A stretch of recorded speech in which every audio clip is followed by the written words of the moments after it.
Dear friends, may we stand up to welcome the Prime Minister of Senegal, Mr. Mohamed Dionne.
Hi, and welcome to the 62nd Congress of the Liberal International in Dakar, Senegal.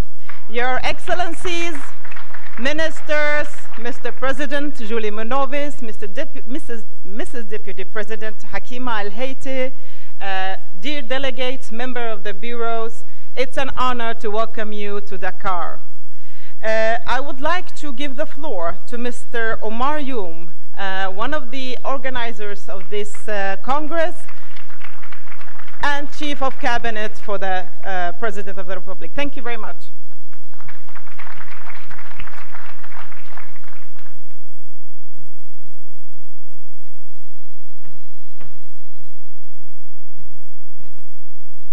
Merci beaucoup. Monsieur le Premier ministre, Monsieur le Président de l'Internationale libérale,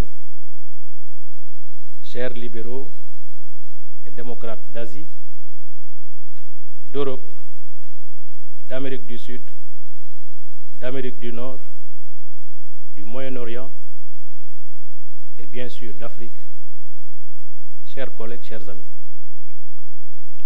Au nom du comité d'organisation du Congrès 62e de l'Internationale libérale et de tous les libéraux sénégalais, je voudrais vous souhaiter la bienvenue ici à Dakar, Diamniadio. Bienvenue de nouveau à l'Internationale libérale, ici au Sénégal où s'est tenu déjà, en 2003, le premier congrès en Afrique de l'Internationale libérale. Bienvenue dans le pays où vivent des millions de libéraux, dans cette nation où le gouvernement et une partie de l'opposition sont des militants convaincus du libéralisme et sont dirigés par de grands leaders du mouvement du libéralisme, membres de l'Internationale libérale. Après nos réunions à Djobour et à Berlin, après des mois de travail acharné, après beaucoup de temps et de ressources, nous avons été ravis d'accueillir chaleureusement ce grand rassemblement international de démocrates libéraux du monde entier, de l'Afghanistan au Nicaragua, du Canada, la Finlande, aux Philippines, de l'Afrique du Sud au Canada. Bienvenue à ce congrès spécial d'action sous le slogan Libéralisme 4.0. Vous, les délégués des partis libéraux du monde entier, allez débattre d'idées politiques innovantes pour proposer des solutions aux défis mondiaux auxquels font face les habitants de notre planète.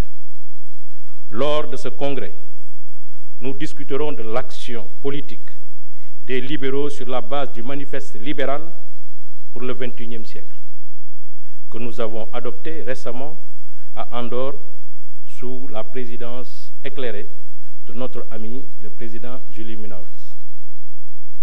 Un politicien engagé, un diplomate chevronné, un professeur d'université, père de famille dévoué, mais surtout un homme d'engagement et de parole.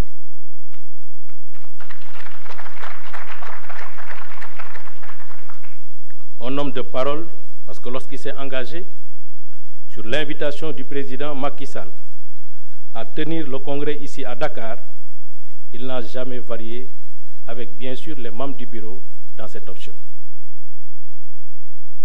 Après 3 années de travail acharné avec nous tous, que ce soit en Afrique, en Asie, en Europe, aux Amériques, dans son Andorre natale, il a présenté notre nouveau manifeste libéral du XXIe siècle en 2017.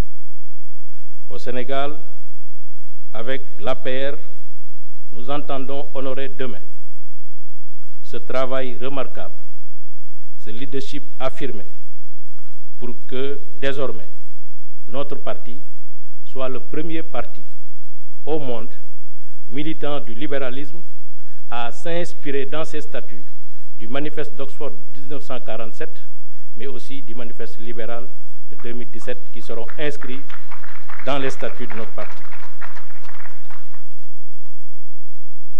C'est ce monsieur discret, compétent, efficace, courtois, travailleur. Je voudrais lui donner la parole. Je vous demande d'applaudir Monsieur le Président Juli Minaves-Trikel. Merci de votre aimable attention.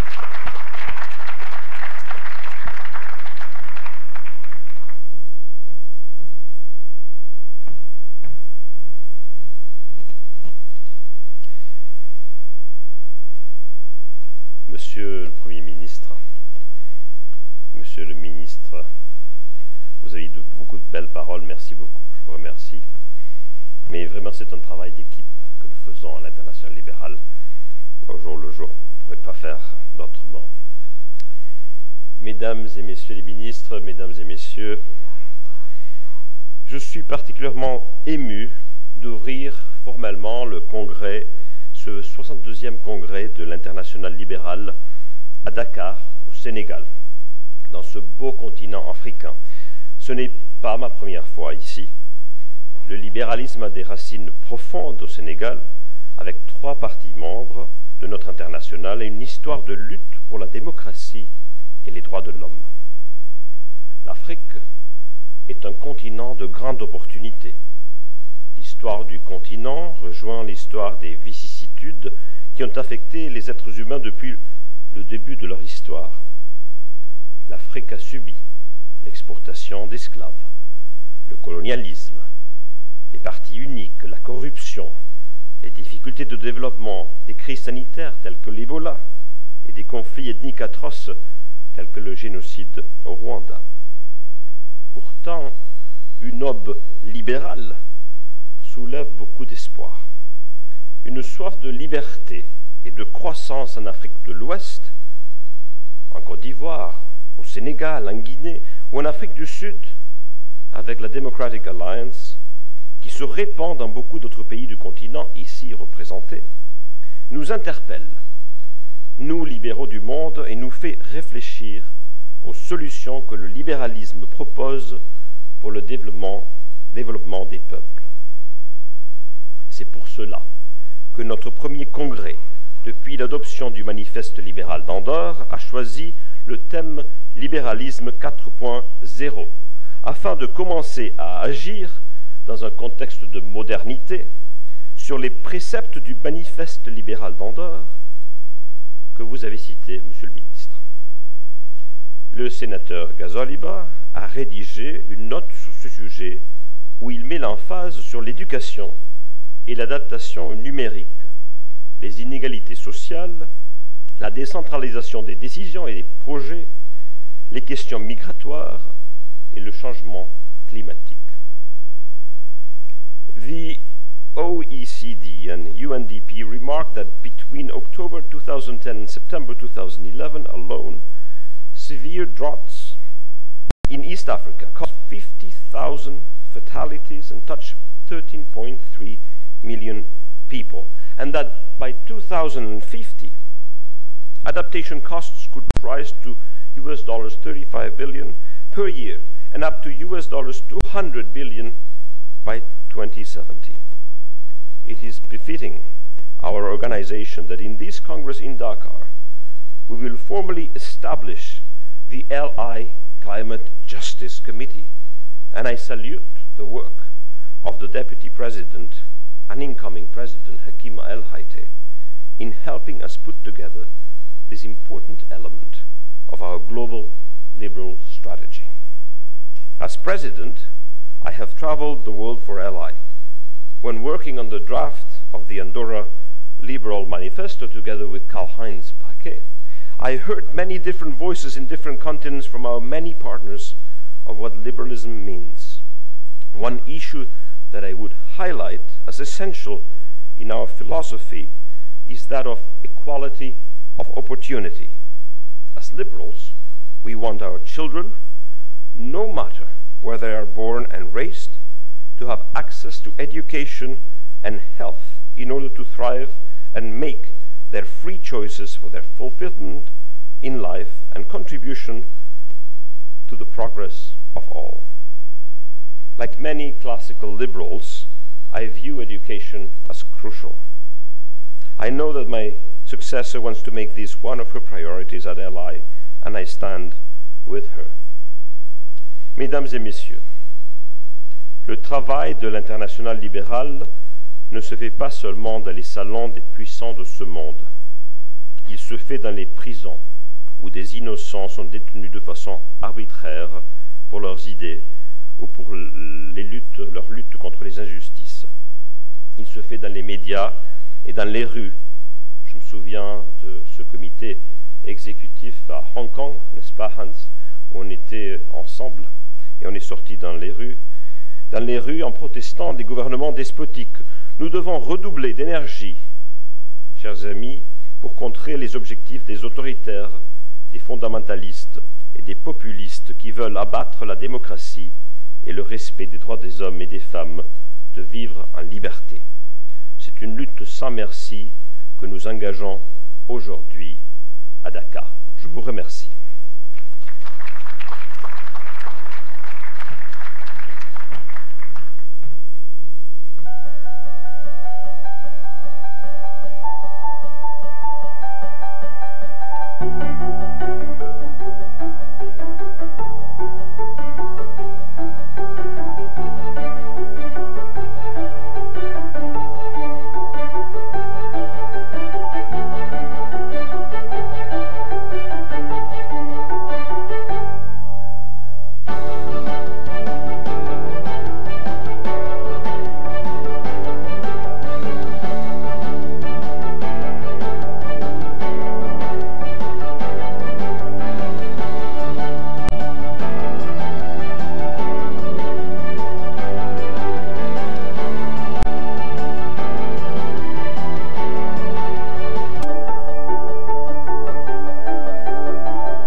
history, but its ideas took on a global relevance almost 350 years ago at the dawn of the Enlightenment.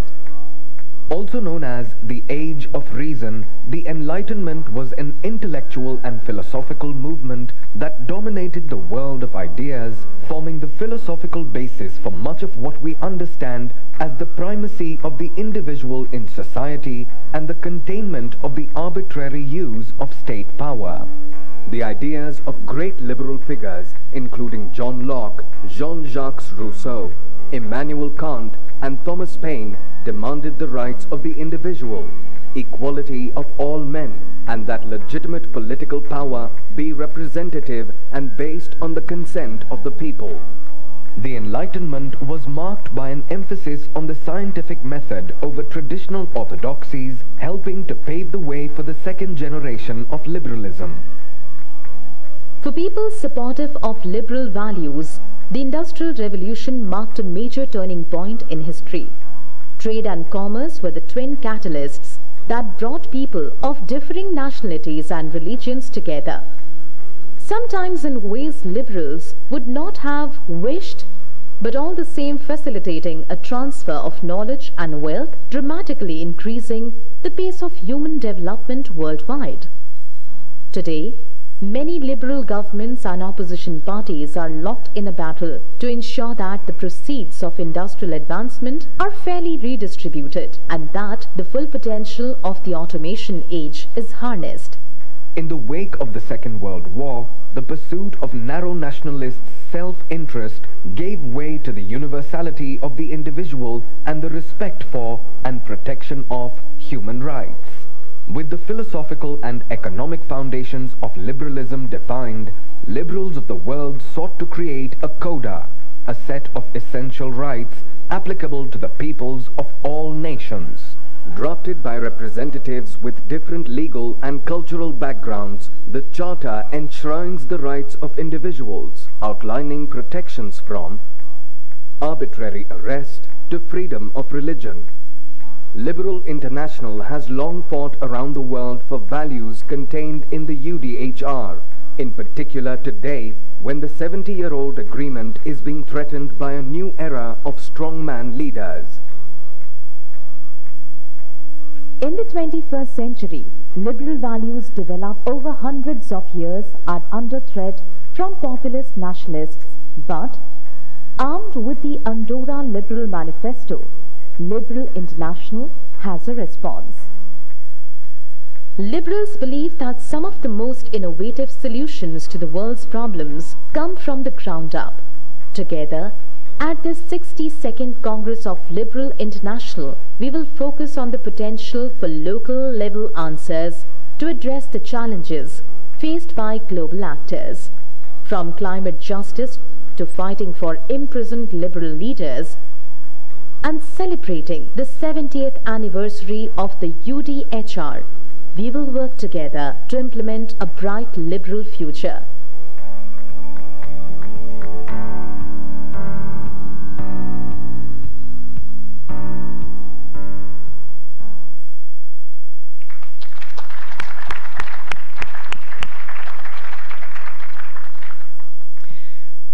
I can say very calmly that my inherited Iraqi impatience and my Swedish Scandinavian effectivity is not doing so great at the Congress at the moment. I'm a little bit impatient and maybe I'm a little bit too fast. My name is Abir Al-Sahlani and I am a member of the LI Bureau, and I am originally from Iraq, but I am Swedish citizen and also a former MP who is going to be an MP on the 15th of January. So this is very shortly who I am. My task today in this official opening, besides smiling at all these nice faces here and making you feel welcome, is to also announce our very eminent speakers. And our upcoming speaker is no less than the chair of the African Liberal Network, a very appreciated network in LI, very important one, and I think that you will play a very great role in the future of LI. not only in Africa, but in the rest, on the global scale. Mr. Stephen Mokhlabe, thank you. The floor is yours.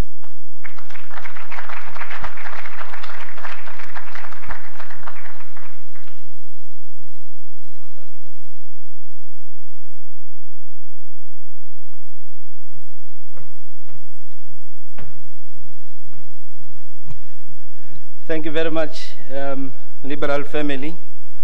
Let me put this disclaimer. As I was coming to the stage, my party leader gave me a stern warning. He said that if I don't acknowledge him, I am suspended back home. So I have to start with that. President Julie Binoves, the Prime Minister of Senegal, the LI Bureau, the leaders of liberal parties here, the ALN EXCOM members, especially a warm welcome to my party leader, Mmusi Maimane. Esteemed guests and delegates, it is an honor for me to welcome and address you at this prestigious gathering of the liberals across the globe. We are here together because of our common purpose and vision of ensuring that liberal values and principles are promoted and protected, especially those of individual rights, rule of law, free market economy, democracy, and basic political freedoms. Since the establishment of this organization over 70 years ago, the Oxford meeting, much has been achieved in changing the world towards democratic values and greater accountability, good governance, and protection of human rights. However, much more still needs to be done to emancipate our people. We are facing contemporary challenges to our liberal values like populism, nationalism, extremism, poverty, underdevelopment, disease, climate change, and explosive economic growth that does not respond adequately to our population needs. This requires us as liberals to be more resolute and focused in our conviction to liberate the world. We still have authoritarian dictatorship regime, overstaying in power, acts of impunity and unaccountability, autocratic regimes, military regimes that suppress the people's political and civil rights. In the process, circumventing the will of the people. Human rights abuses, migration and immigration, and illiberal principles. As liberals, this is our moment to fight for our space in this complicated world, as we have shown with our Andorra Liberal Manifesto, which offers a vision for human progress in a free world. This was a bold offer to solutions to the contemporary challenges. Here in Africa, we also have shown progress with the Pan-African Liberal Manifesto, which ensures that political and civil rights, inclusive economy and development, peace and security, and the resolutions that we have adopted subsequently. For example, let me mention two specific ones. The Zanzibar Declaration, which is about promoting intra-Africa trade. The Marrakesh Declaration on promotion of human rights, and the Accra Declaration about the free market economies are some of the boldest steps that Africa Liberal Network has adopted in order to bring the liberal alternatives.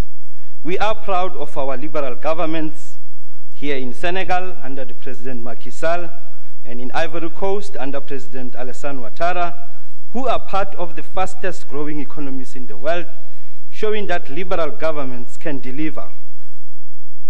Back home, where I come from in South Africa, the Democratic Alliance, my party, is governing in key local government cities of Johannesburg, Pretoria, the capital city, and Cape Town, delivering services and bringing change to the people through liberal principles and policies and values.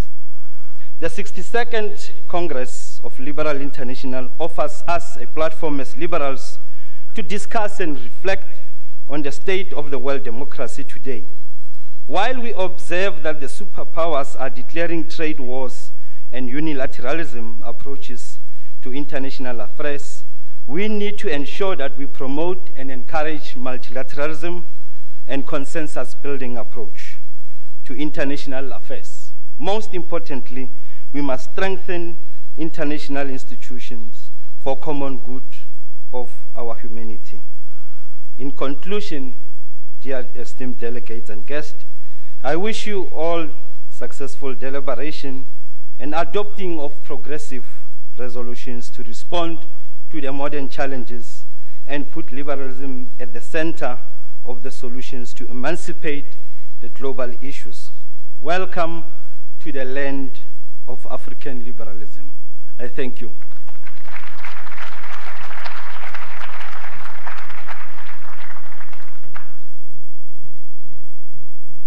I would like to invite Mr. Francis Abaya, Congressman of the Liberal Party of the Philippines, speaking on behalf of the Asian Liberals.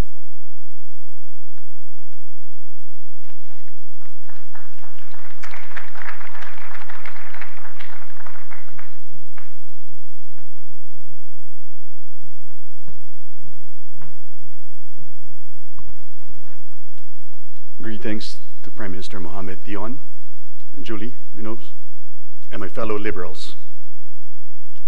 I'm here to report on the status of liberalism in Asia. Let me start with a recent quote from the chairperson of the Liberal Party of the Philippines.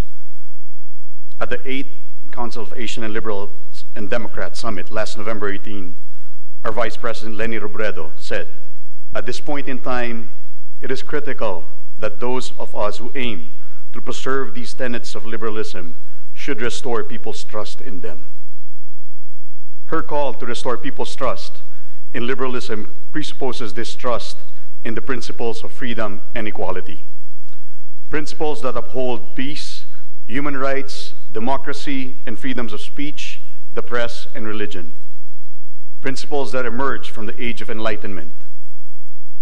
Principles that hold the promise of ending war and hunger, ignorance and intolerance. It does seem like a long time ago when these principles formed the bedrock of most modern states, if not the ideal to be achieved. Yet the headlines have shown the seemingly unending conflict in the Middle East, the inexplicable famine in Pakistan, and the terrible exodus of people fleeing persecution in Myanmar. These may be the reasons why ordinary folks, people who live in pursuit of personal comfort and do not care for public office, and especially public officials, see liberalism's failure of what was promised. They ask, why are we still at war? Why are we still poor? Why are we still hungry? Unfulfilled promise may be the reason why trust for liberalism has eroded. So what is the status of liberalism in Asia? Freedom House, in its Freedom of the World 2018 report, summed it up for the world thus: democracy is in crisis. Over the past couple of years, several countries in Asia held national elections that were met by alarm, as either the process or the elected official or party failed to uphold democratic virtues. In my country, the Philippines alone, 2 years after the election of Rodrigo Duterte, institutions have been under attack left and right. The Supreme Court Chief Justice was ousted, an opposition senator has been jailed, and thousands of poor, powerless people were killed in a bogus war on drugs. In Myanmar's 15th general election, the country made seemingly notable advances toward democracy. Yet the same government has failed to prevent the bloody religious crisis in Rakhine State, even while continuing to demonstrate strong military presence in governance.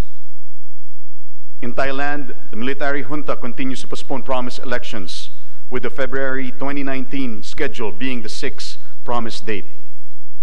Cambodia's 2018 general elections have been called a sham after the opposition was dismantled and independent media outfits were shut down. In Hong Kong, Beijing continues to exert its influence by expelling 4 pro-democracy lawmakers and by implementing harsher sentences against protest leaders. And of course, in China, the term limits for the presidency has been removed from its constitution, allowing the sitting president to rule as long as he can, like a monarch in centuries past. But there are pockets of hope in Asia's liberal landscape, reflecting what Nancy Bermeo said in her book, Ordinary People in Extraordinary Times. Hard times are not necessarily times of dictatorship. In South Korea, institutions for check and balance proved to be strong, as former President Lee Myung-bak was sentenced to 15 years in prison on charges of corruption. In Malaysia's 14th general elections last May, an opposition coalition of all anti-corrupt, pro-liberal forces was formed against all odds to defeat the party that ruled for the past 60 years.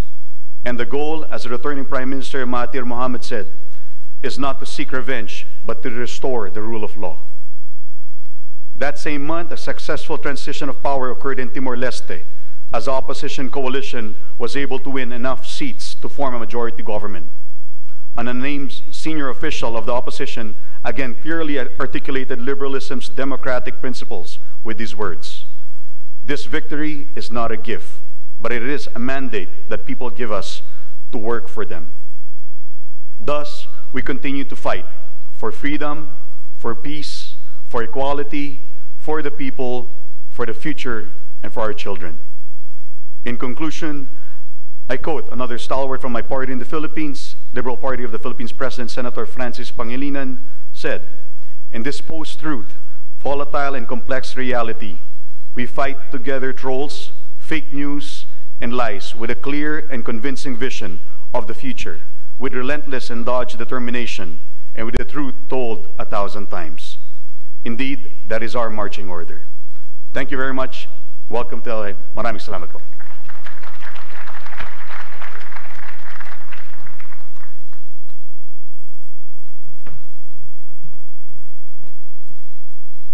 I would like to invite to the floor one of the people that have meant a lot to me on a personal level, because he was my first president when I was firstly elected as a bureau member, but also a dear friend that is never too short on giving advice, being a helpful mentor, and never always taking the time when you need. Mr. Hans van Baalen, the president of ALDE Group in Europe, please, the floor is yours.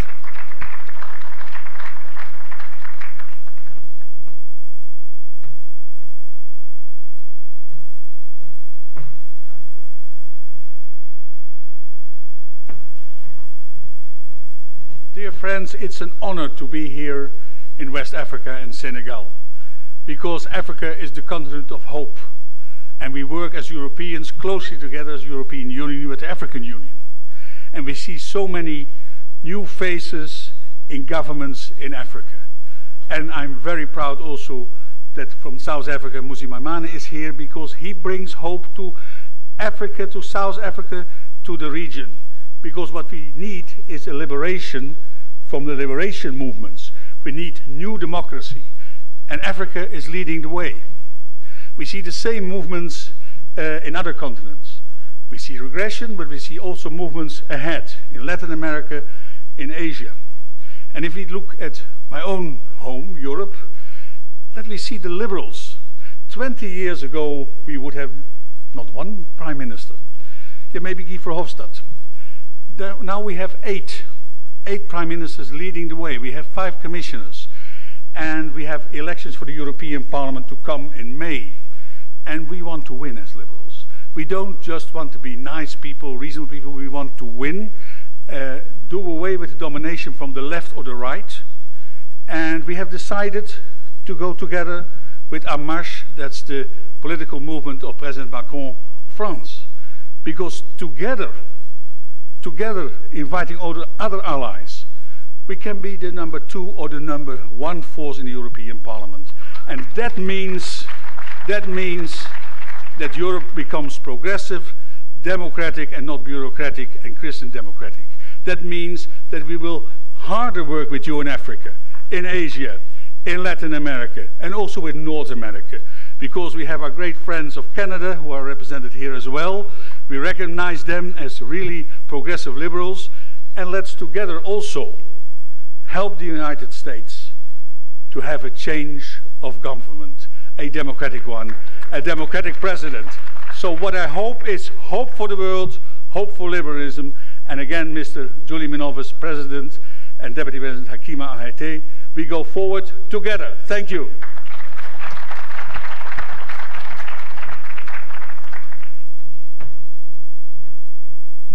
Well, there's the word that we like as liberals, together. I would like to invite Mrs. Kitty Monterrey, the President of Ciudadanos por la Libertad from the Central and South America. Please, Madam, the floor is yours.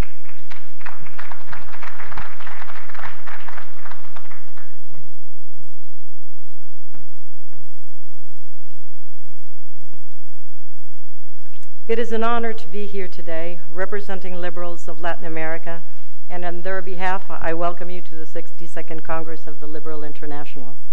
Our thanks to the people of Senegal, to its government represented by Prime Minister Mohamed Dionne, to our host, Moustapha Niasse, President of Parliament.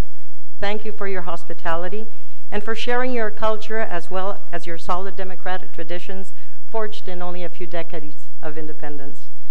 Latin America shares with Africa a long history in our struggles for freedom and human rights. Our region has been fertile ground for the births of ideals for freedom, which have contributed to the building of a more humane and fair society. But also, in Latin America, many anti-democratic political projects have emerged, which have caused and continue to cause suffering in several nations, among them in my country, Nicaragua. In Latin America, freedom is being threatened constantly. Our countries are still below poverty levels, and we endure social exclusion, which allows the existence of organized crime, corruption, and populist political projects, which once in power undermined the fragile democratic institutions. Even though the majority of Latin American countries have freely elected democratic governments, Cuba is still under a communist regime, and the so-called 21st century socialism has managed to destroy democracy in Venezuela and Nicaragua, where dictators abuse citizens and rule of law is non-existent.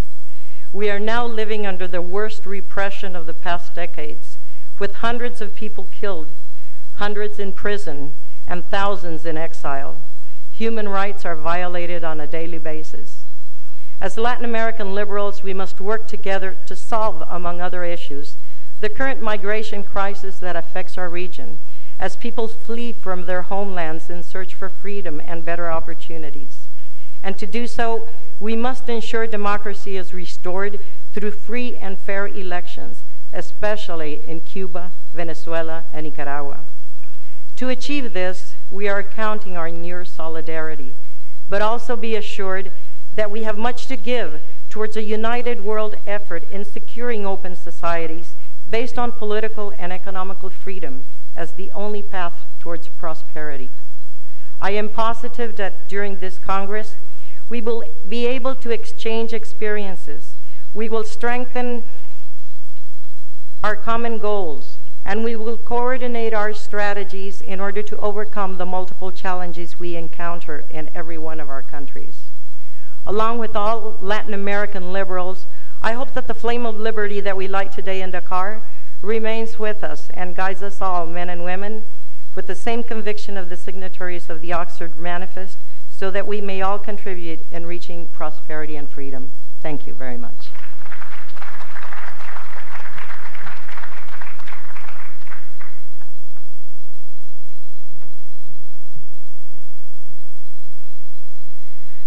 Maybe not many people know, but actually the first time I met NDI was in the end of 2003 in Baghdad, Iraq, where they offered to help a new started party in Iraq to organize itself and to structure itself.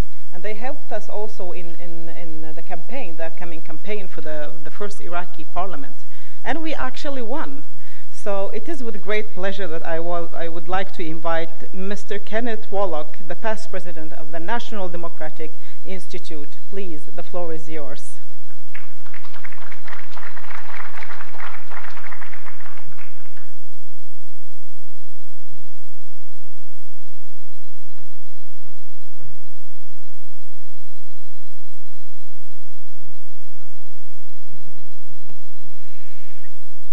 Thank you very much, Mr. Prime Minister, Liberal friends and colleagues. It is a great honor to address members of the 62nd Congress of the Liberal International. As president of NDI, I have been a vice president of LI since 1993, as my predecessor Brian Atwood was for 7 years before me. This has been both an institutional and personal marriage, born out of shared values and a deep and abiding commitment to democratic politics.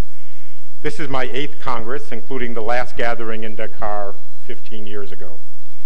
While NDI is the only organization that has official standing in 4 political internationals and has been charged with bringing together the internationals on issues of common concern, it is fair to say that our relationship with the LI is a very special one. A relationship based on ideology, but given concrete expression through joint efforts with LI leaders and parties in new, emerging, and yet-to-be democracies. These efforts began in Nicaragua in the mid-1980s and continue to this day with the launch at this gathering of NDI's new publication on building 21st century parties based on the full inclusion of women.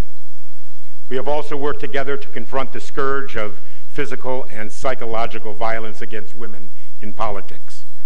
Your partnership is essential to our work. NDI understands that democracy building is a shared endeavor, that democratic progress is inseparable from democratic cooperation. From Julie Minoves and Hans van Balen to Anna Mignetz, Lord Steele and Alderdice, and Prime Minister Suarez, LI presidents and staff have been an integral part of NDI's democratic development mission. In our efforts, we have been inspired by modern liberal thinkers like Otto Lambsdorff, Lord Dahrendorf, Simone Weil, and Helen Sussman.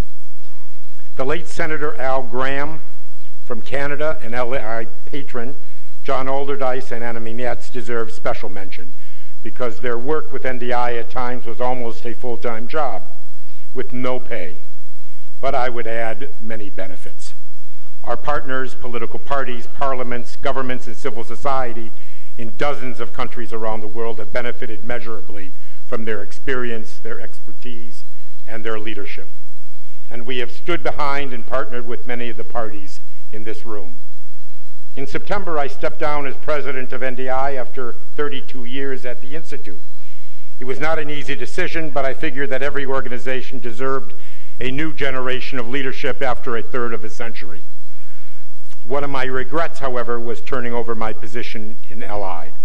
But I know that my successor, Ambassador Derek Mitchell, will carry on the proud tradition of LI-NDI cooperation under the leadership of the International's first president from outside Europe, Minister Hakima El Hayati, who earlier this year was with NDI in Washington, D.C., showcasing our initiative on violence against women in politics.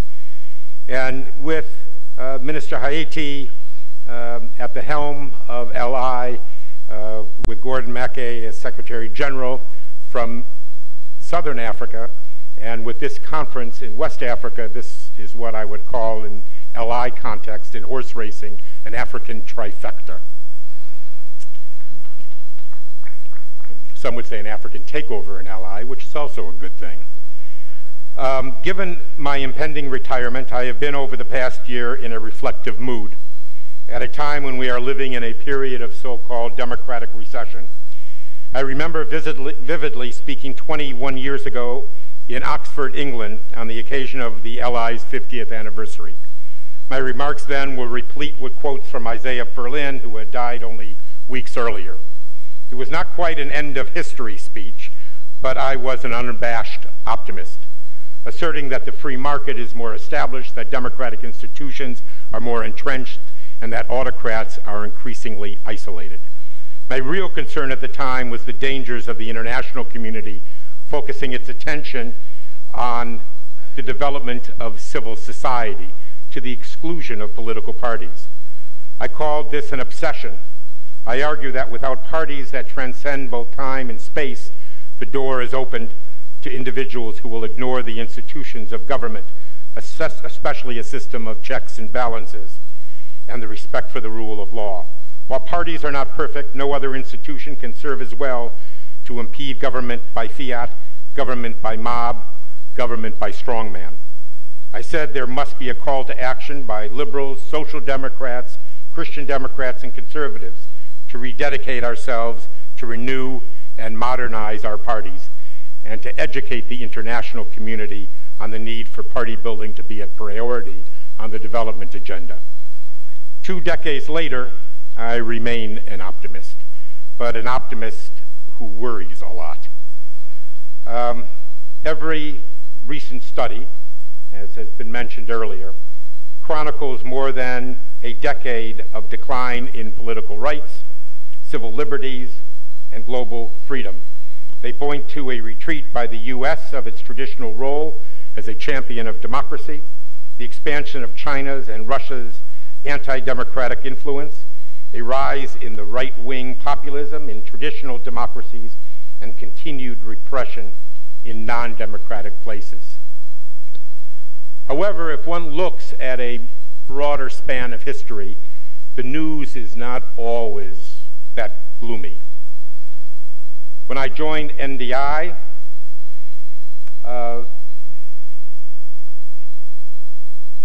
countries of Latin America were dominated by military regimes, as were the Asian countries of South Korea, Bangladesh, Pakistan, and Burma. Dictators were in power in Indonesia and the Philippines. Martial law was in place in Taiwan. The communists ruled Mongolia, and the monarchy enjoyed absolute power in Nepal. On the African continent, only 4 leaders since 1960 had retired voluntarily or left office after losing an election. That figure stands at nearly 50 since 1990. Democracy, freedom, and dignity were not even part of the lexicon of the Middle East. One can also look at recent events from the Gambia to Burkina Faso to Malaysia to Nicaragua to Armenia to Ethiopia to see that local demands for democracy still exist. So like I did in 1997, I will make a different call to action by the family of Democratic parties. Collectively, we have the capacity to change the way parties behave and operate, to become more accountable, more inclusive, and more responsive. You and your counterparts in other internationals have the ability to lead this reform effort, to rebuild the Democratic Center, a center that my chairman, Madeleine Albright, has called the militant middle. The alternative is continued democratic decline, leading possibly to a crisis in democracy. That is not the end of history that we want to leave to our children or our grandchildren.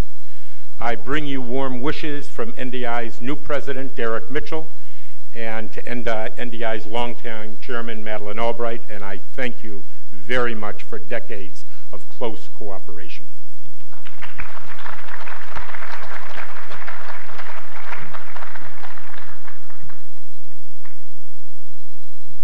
Oh, I think you forgot your glasses.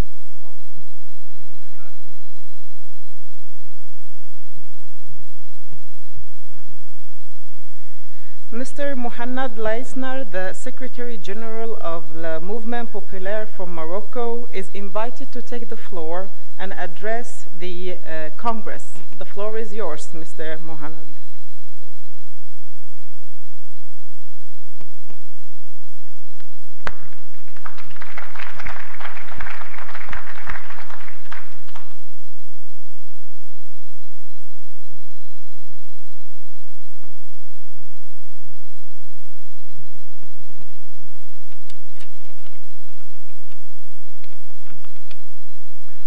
Monsieur le Premier ministre, Monsieur le Président de l'Internationale libérale et cher ami, chers collègues libéraux, Excellences, Mesdames et Messieurs. C'est toujours un réel plaisir et un honneur que je ressens en prenant part aux travaux de l'Internationale libérale qui ont commencé depuis très longtemps. Depuis le congrès d'Ottawa, j'ai suivi un peu l'Internationale libérale, même si ce n'était pas très soutenu. Et aujourd'hui, l'honneur est encore plus grand, Monsieur le Premier ministre, parce qu'en 2003 à Dakar, que le Maroc, enfin que le mouvement populaire est devenu membre à part entière de l'Internationale libérale et non pas seulement membre observateur. Mon parti, le mouvement populaire, est membre donc depuis 2003 et moi-même et nombre de mes collègues au sein du parti avons occupé des fonctions dans le bureau. Et la preuve, Madame Hakima Haïti qui est là, qui est vice-présidente et qui demain peut-être, j'en suis sûr, sera une très bonne présidente. C'est dire combien sont convergentes les valeurs que nous prenons et celles que porte l'Internationale libérale. En effet, l'histoire du Maroc enregistrera que le mouvement populaire a été à l'origine de la première loi sur les libertés publiques en 1958, c'est-à-dire un an après l'indépendance du Maroc. Et depuis cette date, qui coïncidait également avec la création du mouvement populaire, eh bien, nous avons décidé de vouer les efforts du parti et de ses militants à la lutte pour le respect des libertés, la lutte contre les ségrégations sociales, l'exclusion, le respect des droits humains, y compris dans leur dimension linguistique, pour ceux qui connaissent le Maroc, ils savent ce que c'est, et la distribution équitable des richesses.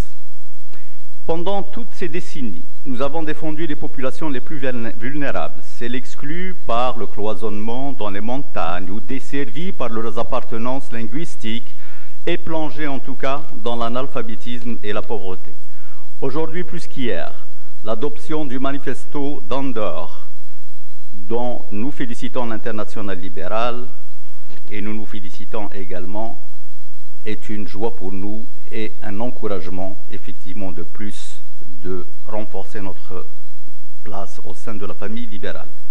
Le manifesto d'Andorre, qui s'inscrit dans les principes de celui d'Oxford, exprime explicitement notre combat qui a existé, qui a toujours existé, qui existe toujours pour améliorer les conditions de vie de nos citoyens en garantissant leur éducation, en améliorant les conditions de santé et en les faisant sortir de la pauvreté. Nous sommes donc profondément ancrés dans les valeurs de l'Internationale libérale et nous pensons que ces valeurs sont les fondements de l'unité d'un peuple et donc de la stabilité d'une nation. Aujourd'hui, ce parcours dans notre quête du respect des libertés, de l'égalité des chances, des opportunités, des droits de l'homme, droits humains plutôt, des états de droit et de la démocratie nous porte à la présidence de l'Internationale libérale. C'est pour nous un honneur, mais également une consécration de notre parcours politique.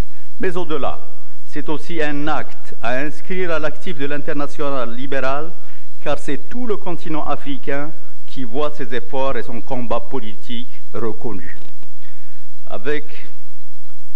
Animé d'une grande volonté et attaché à nos valeurs communes, à ce moment précis de l'histoire, nous avons un rôle important à jouer dans la prévention des conflits internationaux, l'unité des nations et la stabilité à travers le monde. À l'heure de la montée en puissance du terrorisme, du populisme, nombreux de nos fondamentaux sont menacés et nous devons démultiplier nos efforts pour éviter le retour des démons d'hier. L'humanité qui n'a pas besoin de guerre a des défis urgents et structurels à relever, parmi lesquels la démographie et le changement climatique. En 2150, la population mondiale passera de 7 à 9 milliards d'habitants. L'essentiel de la croissance sera basé dans les pays du Sud, notamment en Afrique. Les besoins, par exemple, en eau et la durabilité des ressources naturelles, déjà préoccupants aujourd'hui, exerceront encore plus de pression dans l'avenir.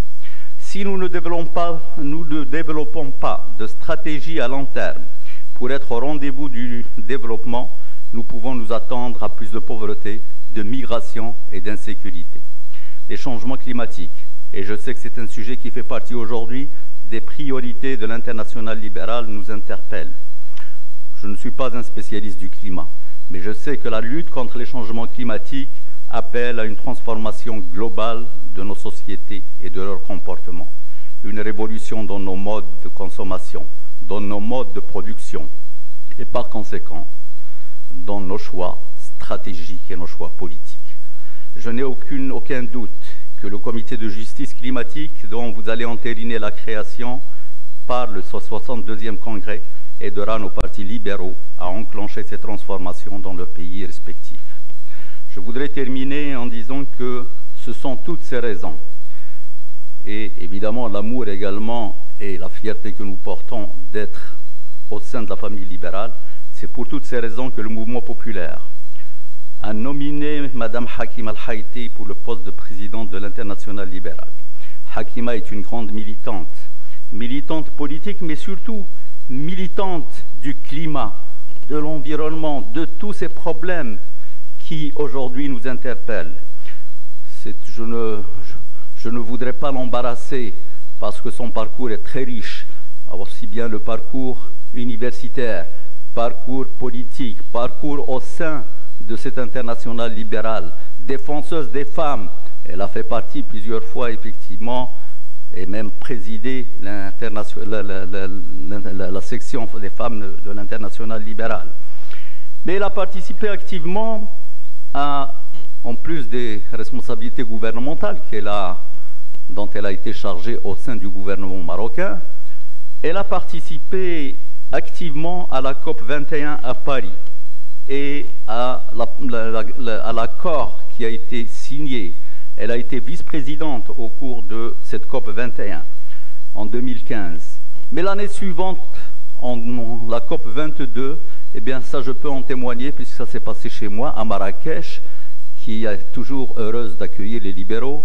Eh bien à Marrakech, Hakima a été la véritable actrice de la COP 22. Et là, effectivement, elle s'est démenée, elle a travaillé, elle a réussi et elle a été consacrée championne du climat pendant 1 an. Comme cela est de nature. Je vous dirais que, indépendamment de tout ce qu'on peut dire et lire sur Hakima El Haïti, moi qui l'ai pratiqué, qui l'ai vu au sein du parti, qui l'ai vu travailler, c'est une femme de consensus, c'est une femme qui a toujours cherché à apaiser le climat, qui a toujours cherché des solutions de compromis, qui a donné et qui donne beaucoup d'elle-même pour effectivement aplanir les différends qui existent dans toute organisation. Et c'est une femme effectivement qui travaille. Alors, mais là, vous m'excuserez, je vais l'embêter un peu, parce que je vais dire qu'il travaille 24 heures sur 24. Ça lui a valu des critiques au sein du pays, et pourtant je sais qu'elle travaillait au moins 20 heures sur 24, si ce n'est pas 24 sur 24. Je lui souhaite, et à vous tous, bonne chance et bon courage, et je vous remercie.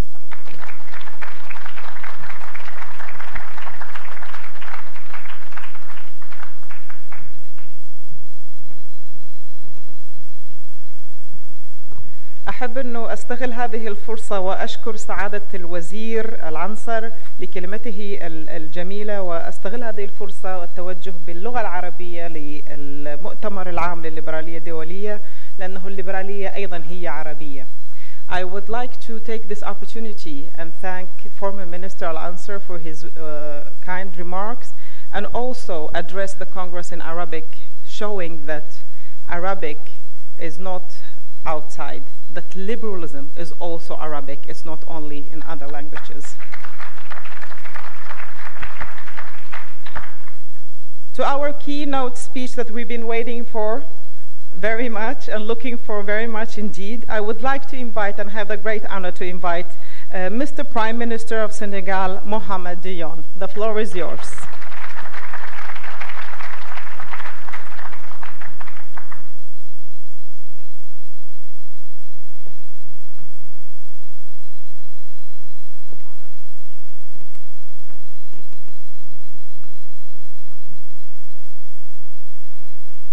Thank you very much.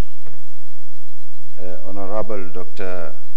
Julie Minov, President of Liberal International, Mr. Chair, President of the Africa Liberal Network, chers membres de la famille libérale sénégalaise, dear leaders of the LI, Excellencies, Head of Delegation, distinguished delegates, dear guests, ladies and gentlemen. It's my great honor and privilege to welcome you all on behalf of President Macky Sall, President of the Alliance pour la République, our party, and President of the Republic of Senegal, at this official opening of Liberal International 62nd Congress. Allow me at the outset to express our deep gratitude to the members of the Bureau who decided to honor our nation again after the memorable Liberal International 52nd Congress held in Dakar in 2003. Today, the theme of our Congress is Liberalism 4.0, Local Answers for Global Challenges. As liberal and as Africans, we still bear in mind the words of a great leader, an exceptional son of our continent, Nobel Prize and former UN Secretary General, Dr. Kofi Annan, who said, I quote,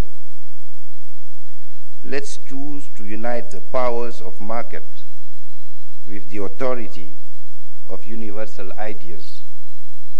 Let's choose to reconcile the creative forces of entrepreneurship with the needs of disadvantages and the requirements of the future generation."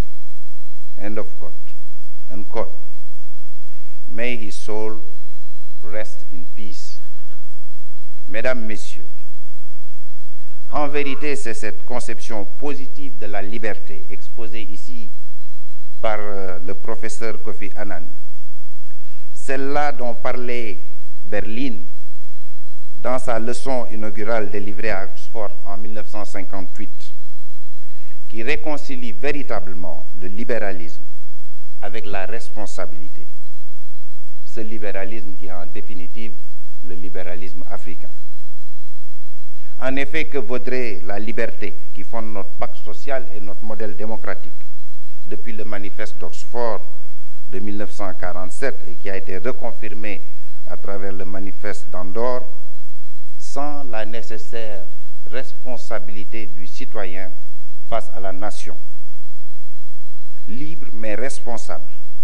C'est là tout le sens du libéralisme social que porte notre parti et son président fondateur, le président Macky Sall. J'aurais pu dire que porte la famille libérale sénégalaise dans sa totalité. Libre mais responsable. Je veux parler, en citant notre parti, de l'APR, une alliance pour la République, dénommée si justement l'Alliance pour la République, avec comme vocation fondamentale de promouvoir au Sénégal, notre pays, les valeurs d'éthique, de liberté, de travail, de solidarité et de dignité. C'est cette liberté dans la responsabilité qui est le véritable socle de la vision politique du président Macky Sall.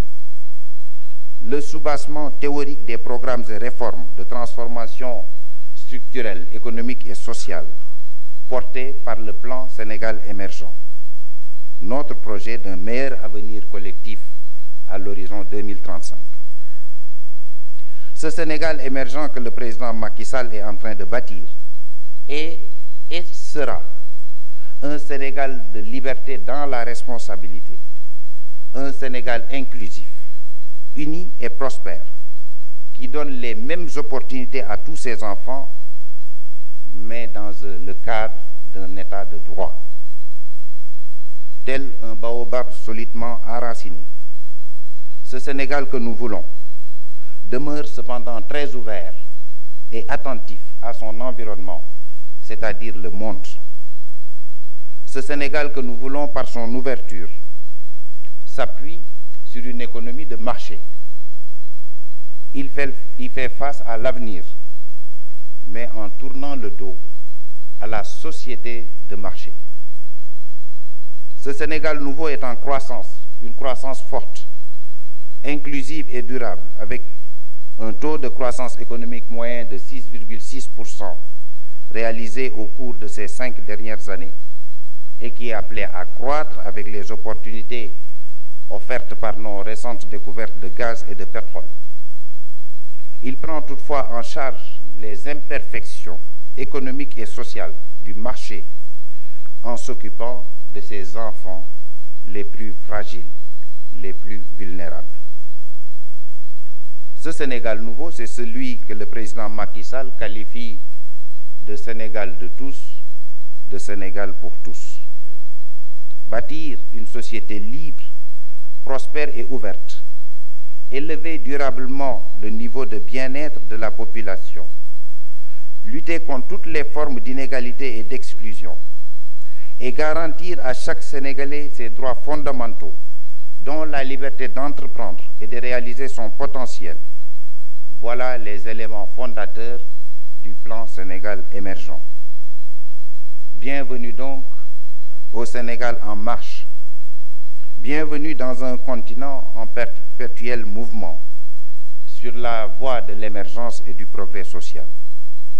Et c'est pourquoi je suis si fier, en ma qualité de Premier ministre du Sénégal, de vous recevoir ici à Diamniadio au nom du président Macky Sall. Diamniadio, jadis une forêt de baobab, en voie de devenir en moins de 5 ans une ville emblématique qui illustre le renouveau de notre pays, le Sénégal. Diamniadio demain, une ville verte et intelligente, une ville intégrée, symbole de la mixité urbaine et de la mixité sociale.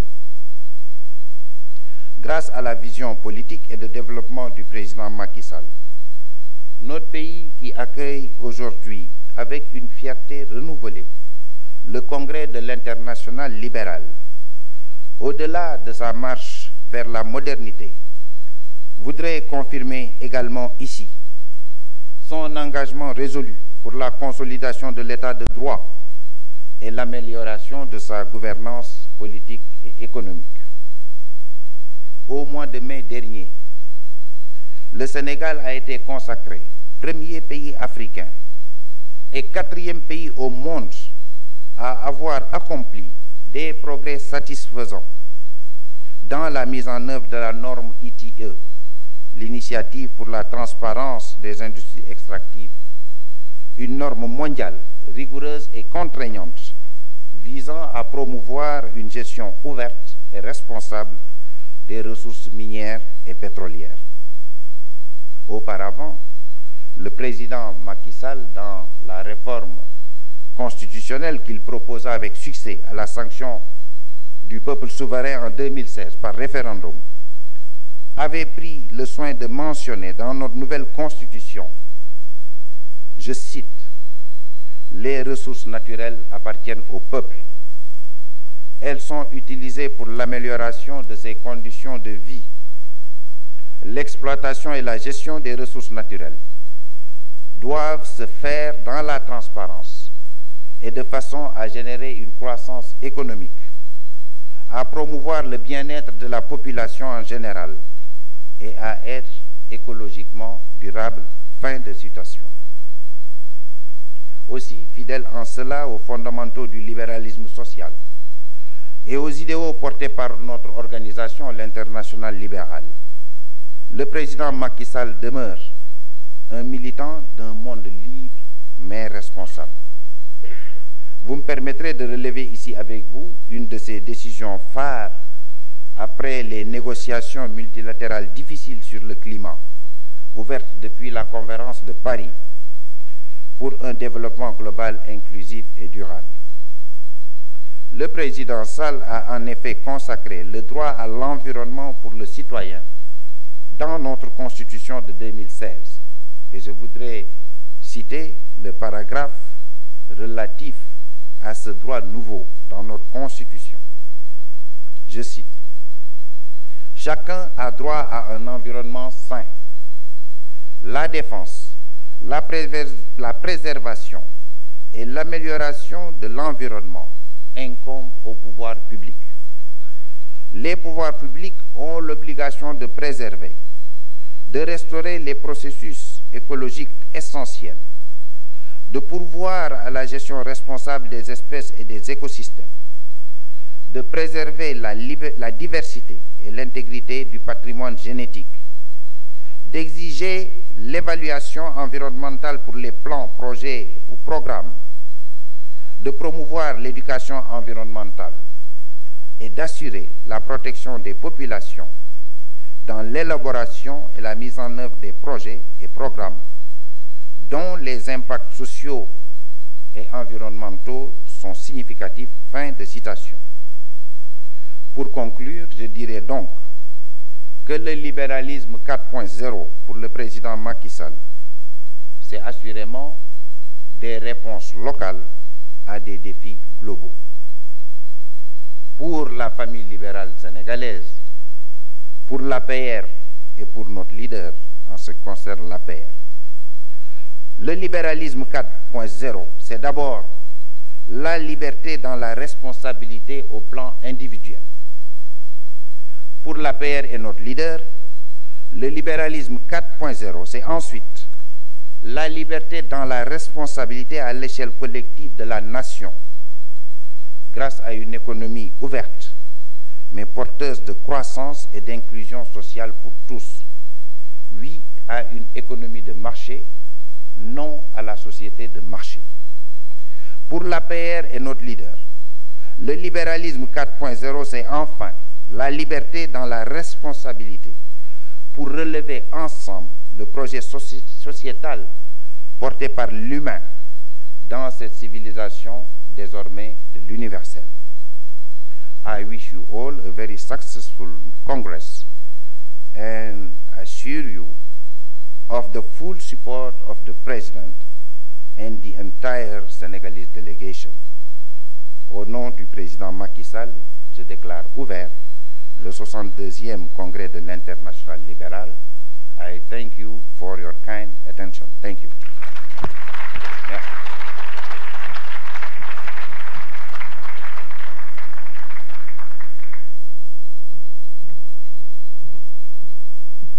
A big heartfelt thank you to you, Mr. Prime Minister, and for your enlightening speech and your very warm welcoming to us. Born in an African cultural environment, especially Senegalese, that's dominated mainly by men in the music sector, the band that I am about to invite to the stage is entirely composed of women instrumentalists. They have as ambition to occupy the Senegalese and world music scene, to accompany singers who have no band of their own, and especially to give women instrumentalists her place in the world of music in Senegal.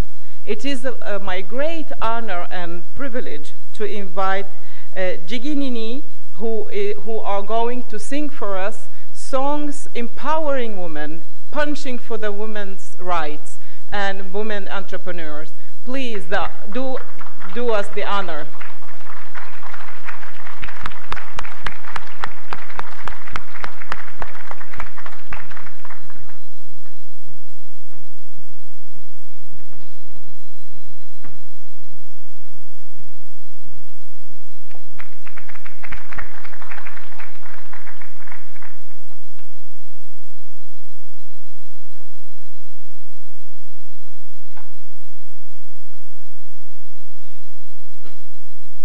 Good afternoon, everyone.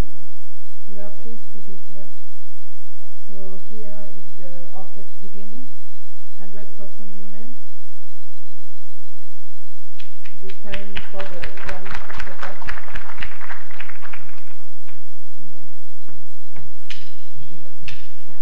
Just a second, please. I just have a very brief announcement. Just reached me that the Prime Minister will be obliged to leave us soon. So with that, I would say thank you very much for hosting us, and thank you for coming and welcoming us. Thank you.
les hommes peuvent également nous aider à chanter et à magnifier la femme.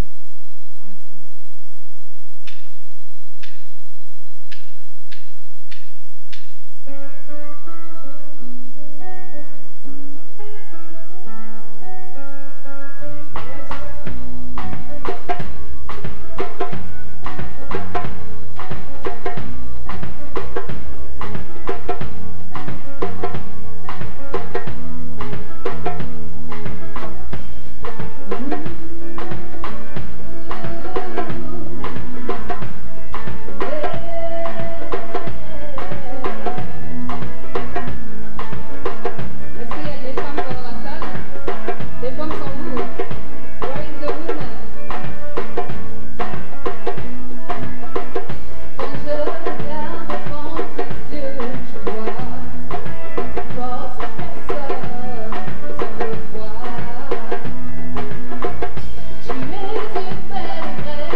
Merci à vous, l'orchestre Tigani. Merci.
I would like to extend our thanks on behalf of Liberal International to Jingani and the amazing work that they do, which is not only music, but forwarding cultural and change in terms of the way that we understand gender roles in West Africa. I'd like to thank them very much for their work. They are an amazing group, and we thank them very much for their participation. I'd now like to invite Annemie Nates, our President of Honor, and President of Honor on the Bureau, to take us through a session where we will be meeting our Bureau candidates for our Bureau elections. I hope the candidates are all present. I see them sitting excitedly waiting to share with you their views and opinions on why you should elect them. So if I can, please, Annemie Nates, you are most welcome to take the floor and guide us through the session with the individual candidates. Thank you. Gordon, thank you very much for this introduction. Ladies and gentlemen, we have run slightly late compared to the schedule. I will try not to waste any time. My name is Annemie Nates. I'm President of Honor of Liberal International. I've had the honor to chair the organization 15 years ago, and as you might have seen me on the desk at the 2003 Congress here in Dakar, Senegal. So what we proceed this afternoon as following. I will invite the candidate for President and for Deputy President, and the candidates for the Vice Presidency, and then for the Treasury, and to give us a short presentation of preferably no longer than 3 minutes each. And after all the presentations, the candidates, I will request them to remain in the room. You will have the opportunity to ask them questions. So without much further ado, I will call to the floor Hakima El Hayt, who is now our Deputy President and who's candidate for the presidency of Liberal International.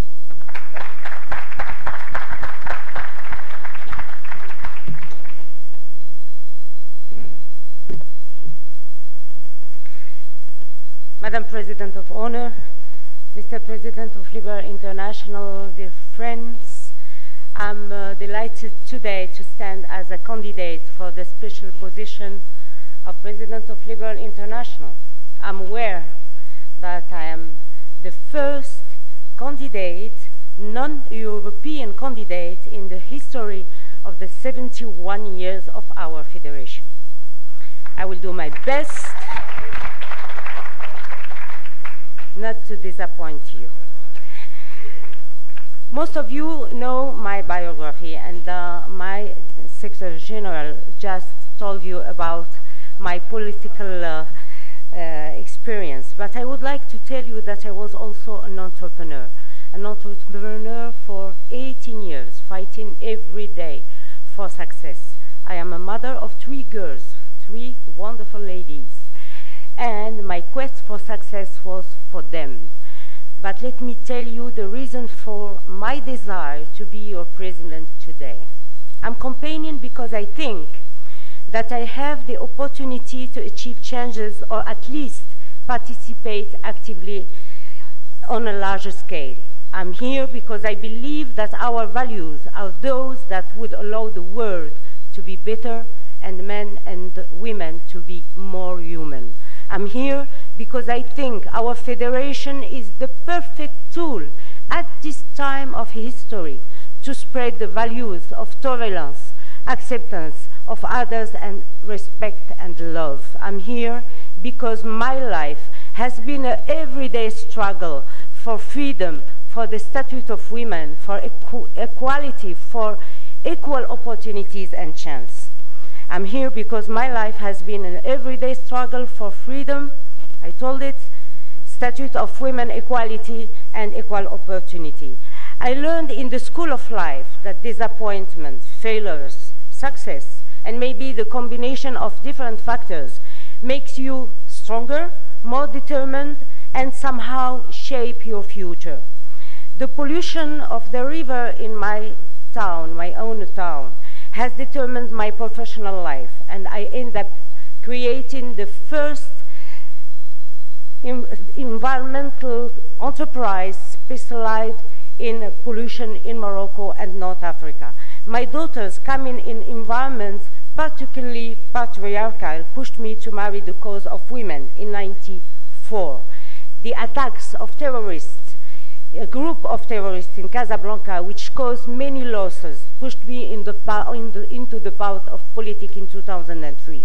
I joined then the Mouvement Populaire, a liberal party fighting against exclusion, poverty, Amazigh segregation, to reduce the gap between the rural area and towns. When I crossed the path of the Friedrich Naumann Foundation through my party, the Mouvement Populaire, I was then provided a deeper meaning of our liberal values, and in this school I have learned that our values are not negotiable, are not divisible. This is with this background that I put myself under your disposal to continue and amplify the impact of our federation throughout the world. Let's create liberal faces around the world. Let's create audible voices in all the continents to counter populism, opportunism, and let's spread our values of respect for freedom, human rights, state of law, equality, democracy, and preservation of natural resources. Dear friend, I'm here because I'm convinced that together with all of you, with your extraordinary commitment, we can make this change possible. Today, I'm running together with Hans Paquet as Deputy President, and I feel myself confident, stronger to build bridges between the North and the South. Once again, I confirm what I told you when you elected me Deputy President. I am in the right family. Let's work together to bring concrete answers to implement the manifesto of Andorre, and if you elected me, I will tell you the rest of the story tomorrow. Thank you.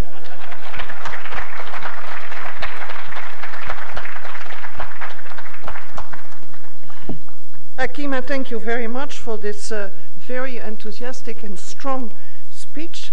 I now invite to the floor Karl-Heinz Paquet, who is Vice President of Liberal International.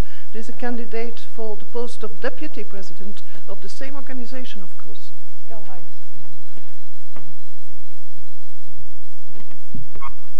Thank you very much for the floor.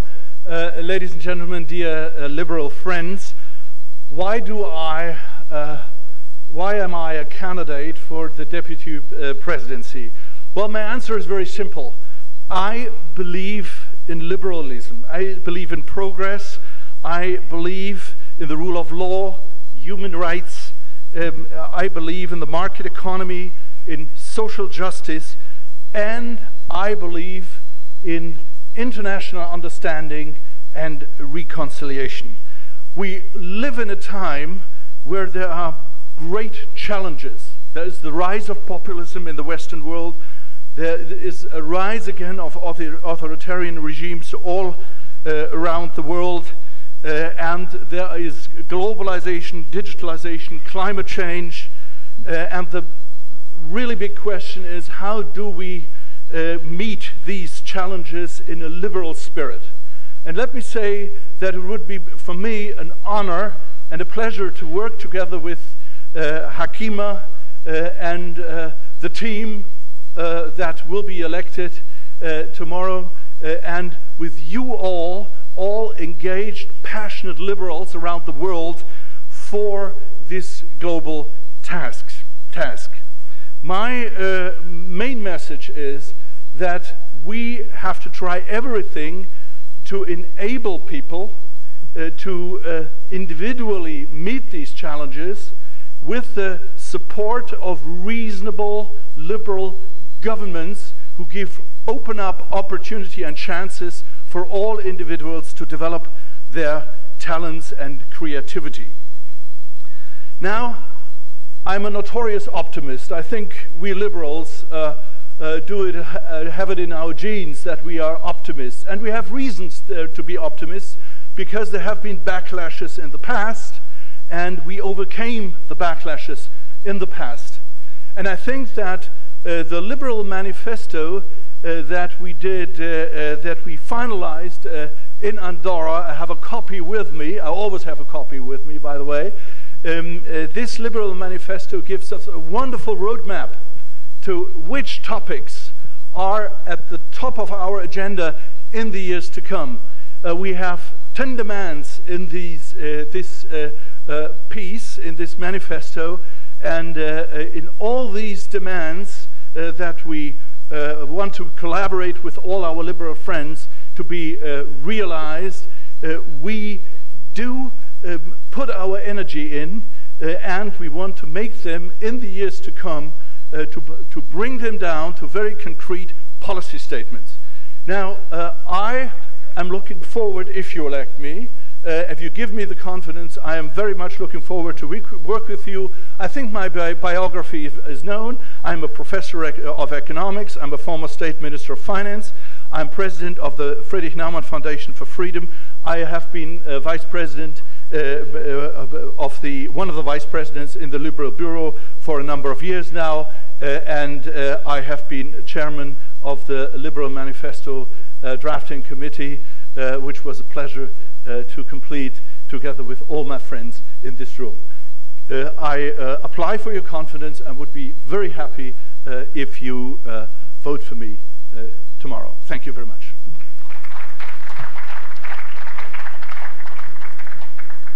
Thank you, Karl-Heinz. I now call to the floor Cellou Dalein Diallo from Guinea, former Prime Minister, outgoing Vice President, and candidate for a Vice Presidency of Liberal International.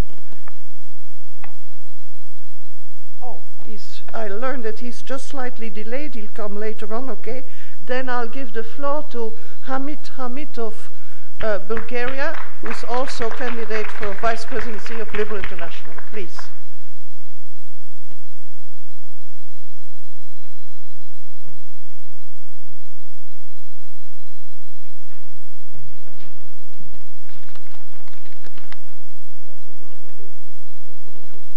Dear friends, it's a great honor and privilege for me to address you in relation to my nomination for the position of Vice President of Liberal International.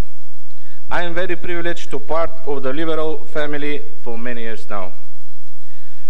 I decided to run for a Vice President because, as a qualified lawyer and a member of Bulgarian Parliament, working on numerous human rights cases, I realize that the liberal order today is in danger. Shaping global policies is an immensely challenging responsibility. Our liberal values are questioned, and populist forces seek to disrupt the model of freedom, solidarity, and tolerance.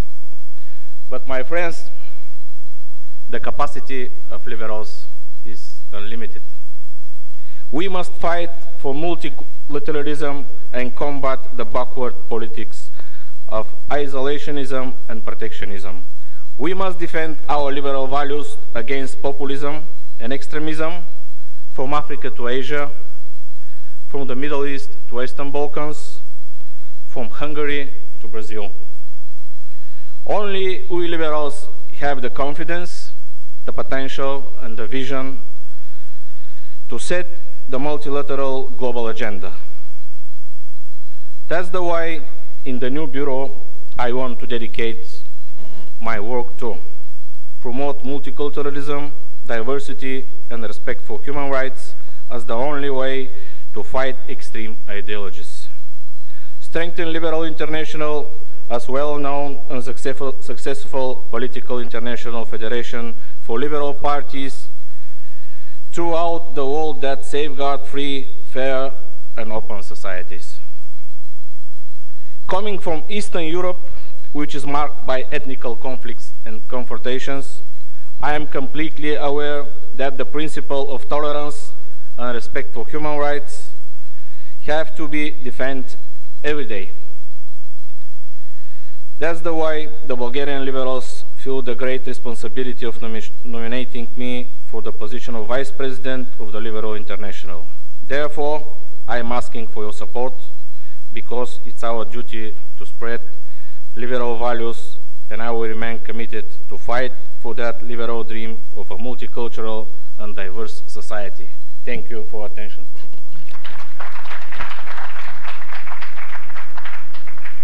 And now, as I announced earlier, Mr. Selou Dalein Diallo from Guinea, outgoing Vice President candidate for a Vice Presidency of Liberal International. Selou, please. Très bien. Je l'ai déjà dit que mon adhésion au libéralisme et aux valeurs libérales date de mon adolescence. Mes voisins sénégalais et ivoiriens savent parfaitement qu'en Guinée, on a connu un régime socialiste révolutionnaire dont l'idéologie était naturellement inspirée par le marxisme-léninisme. La pratique de cette idéologie s'est traduite par le complot permanent, une justice expéditive, la restriction des libertés, les pendaisons publiques, les morts par jet noir, tout ça au nom de l'intérêt supérieur du peuple. J'ai vécu ça parce que beaucoup de proches ont été pendus publiquement devant moi, ont été tués par jet dans le Sinesque Camboiro. Et tout ça, c'était au nom du socialisme scientifique, au nom du marxisme-léninisme. Et depuis lors, je pense que les droits humains, le respect de la dignité humaine sont indispensables pour l'épanouissement de l'homme. Ceci ne peut avoir lieu que dans le cadre d'un environnement marqué par l'existence de l'état de droit, c'est-à-dire la primauté du droit, le respect de la loi d'abord par l'État et ensuite par tous les citoyens. L'économie de marché, la démocratie, l'état de droit, la protection des droits humains ne sont réellement possibles de mon point de vue que grâce au libéralisme. C'est vrai, aujourd'hui qu'on a tendance à confisquer nos valeurs. Beaucoup disent qu'ils ont peur du libéralisme. Même lorsqu'on se réclame du libéralisme, on dit un libéralisme à visage humain. Mais je pense que le vrai libéralisme est à visage humain parce qu'il met au centre de ses préoccupations l'homme, le respect de sa dignité et son épanouissement. Un homme, comme le disait tout à l'heure quelqu'un, libre mais responsable.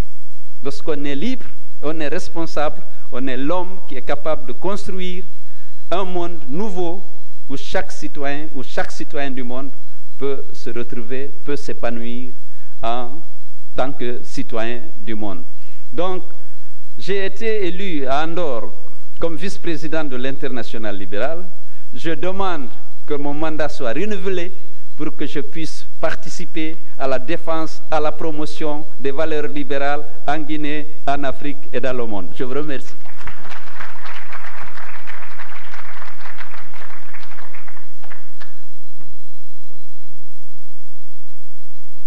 Thank you very much, Gilou. The next candidate for vice president is not an outgoing vice president, but a new person, a new kid on the block, if I might say. And she is Kitty Monterrey from Ciudadanos por la Libertad party from Nicaragua. Kitty, you have the floor.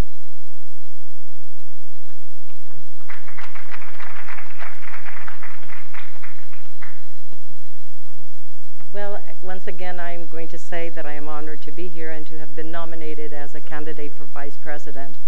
But at the same time, I'm saddened by the fact that I am the only delegate from Latin America, which makes it even more important for me to compete for this candidacy. Latin America, there's no one here from Latin America. And the continent right now, we're suffering from repression. There is populism, Venezuela, Bolivia, Cuba, Nicaragua. Everything is getting worse day by day. And I believe that as vice president, I would be helping to strengthen those political parties, those liberal parties. We need that in Latin America. And it's not so much what I have done in the past, and I am happy and I will be happy to answer your questions about my professional qualifications, but I think it's so much of what I can do in the future and what needs to be done. I think Latin America needs liberalism. We must come together and do something so we can oust all dictators in Latin America. This cannot go on any more than it already has. The repression that we are suffering, the death toll, the exile, the migration problems, corruption, something has to be done. And the only way we can do it is strengthening liberalism all throughout Latin America. So that's what I promised to do. And I hope that I can count with your votes, because it's important not only for me and not only for my party, it is important for Latin America as a whole. Thank you very much.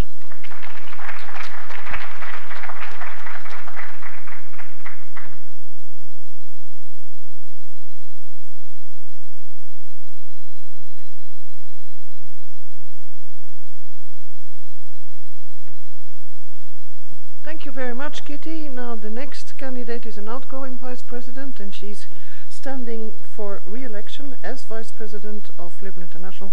It's Abir Al-Solani. Please, Abir, take the floor.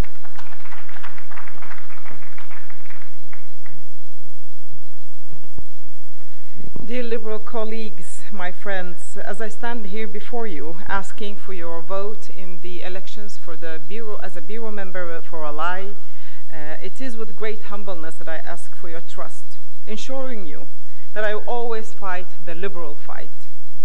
As an ex-refugee arriving to Sweden, one of the best democracies in the world, at the age of 15, I was created to be a go-getter. My first war I experienced when I was 4, my second when I was 10. I know how it is to be hungry, how to go cold, how to be unsafe. I know how that feels. And that makes me always fight the fight for the little people, the people who are not always organized, who are not always well articulated. And I think that as liberals, it's our duty to fight their fight as well. I grew up watching my parents always fighting for freedom of the Iraqi people and the Middle East, the whole Iraqi people, I must also add. And from them, I learned how not to be tired, how not to give up. I will fight against populism, the politics of simple answers to complex issues, and the alt-right nationalism that wants to define me as a stranger in my home, Sweden. The alt-right nationalism that is using racist and Islamophobic methods.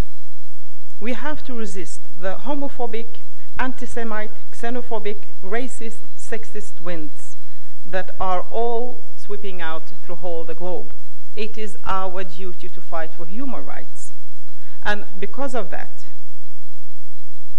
I know that I will do my utmost to lead that fight for human rights. Because there is no true freedom if there is no true freedom possible if not the whole mankind is truly free. And we are interconnected, and that's why I hope that I can get your vote and your trust to represent you in the Bureau of Liberal International. Thank you.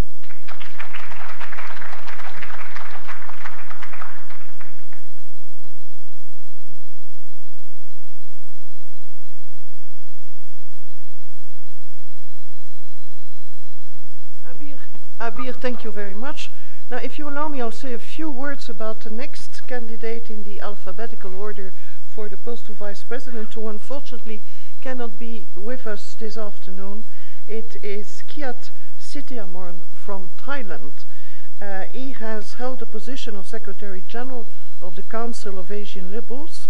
He is Deputy Leader of the Democratic Party of Thailand, responsible for foreign affairs and economics, and serves as a member, a very active member, as that of the Human Rights Committee of Liberal International. I thought it was only fair to also mention him among the candidates. And now I invite to the floor the next candidate, who's very much present here, and she will introduce her candidacy. It's outgoing Vice President Astrid Dors, who is a candidate for a post of Vice President of LI.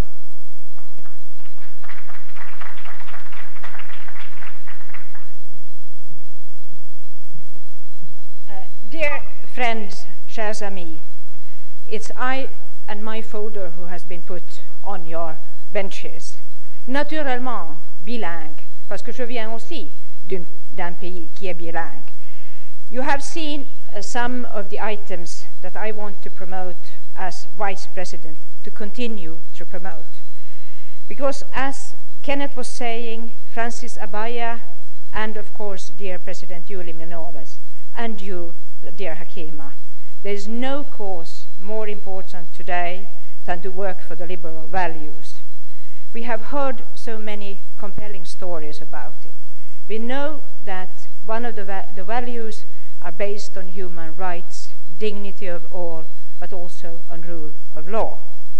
And I'm very happy that I could contribute to the Johannesburg Declaration together with my colleague from South Africa, exactly on the rule of law, pointing out that that is a precondition to fight corruption and to give chances to all, to the small and to the big, to enjoy their endeavor of their work and their industriousness. Et c'est notre confédération qui a les outils pour défendre ces valeurs. Il faut les utiliser d'une manière aussi efficace que possible. Nous avons la Comité pour les droits de l'homme et je suis très fière d'être vice-président de cette commission.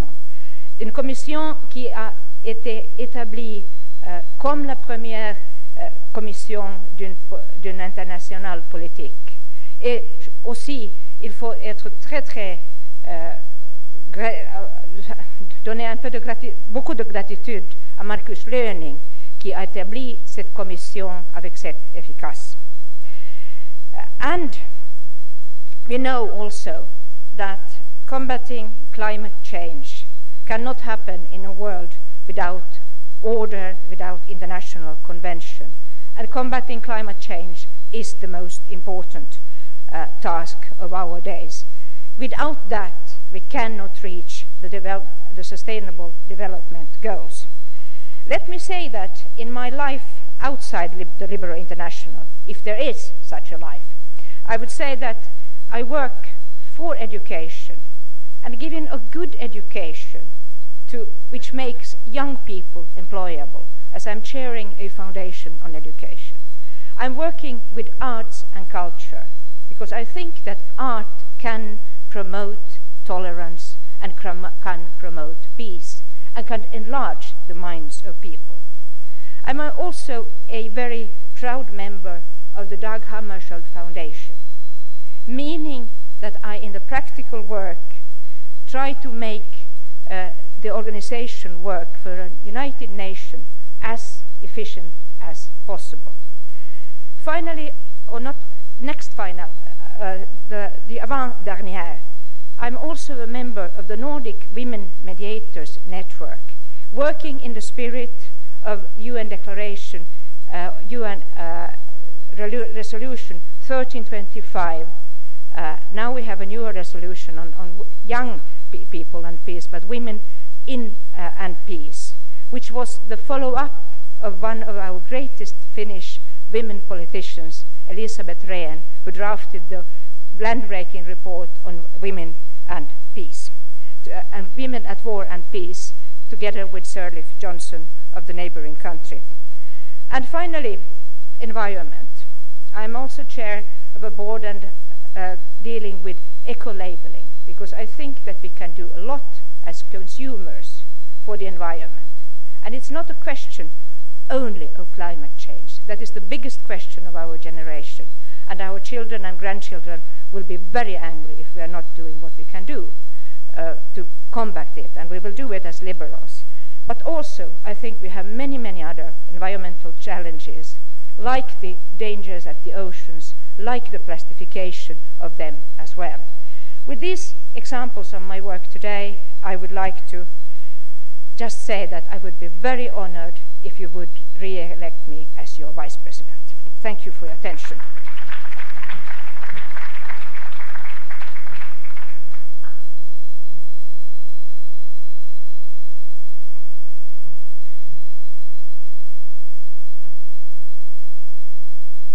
Thank you very much, Astrid. I now give the floor to the last in the series of candidates for the Vice Presidency of Liberal International, Robert Woodrow Brown. Robert, please, the floor is yours.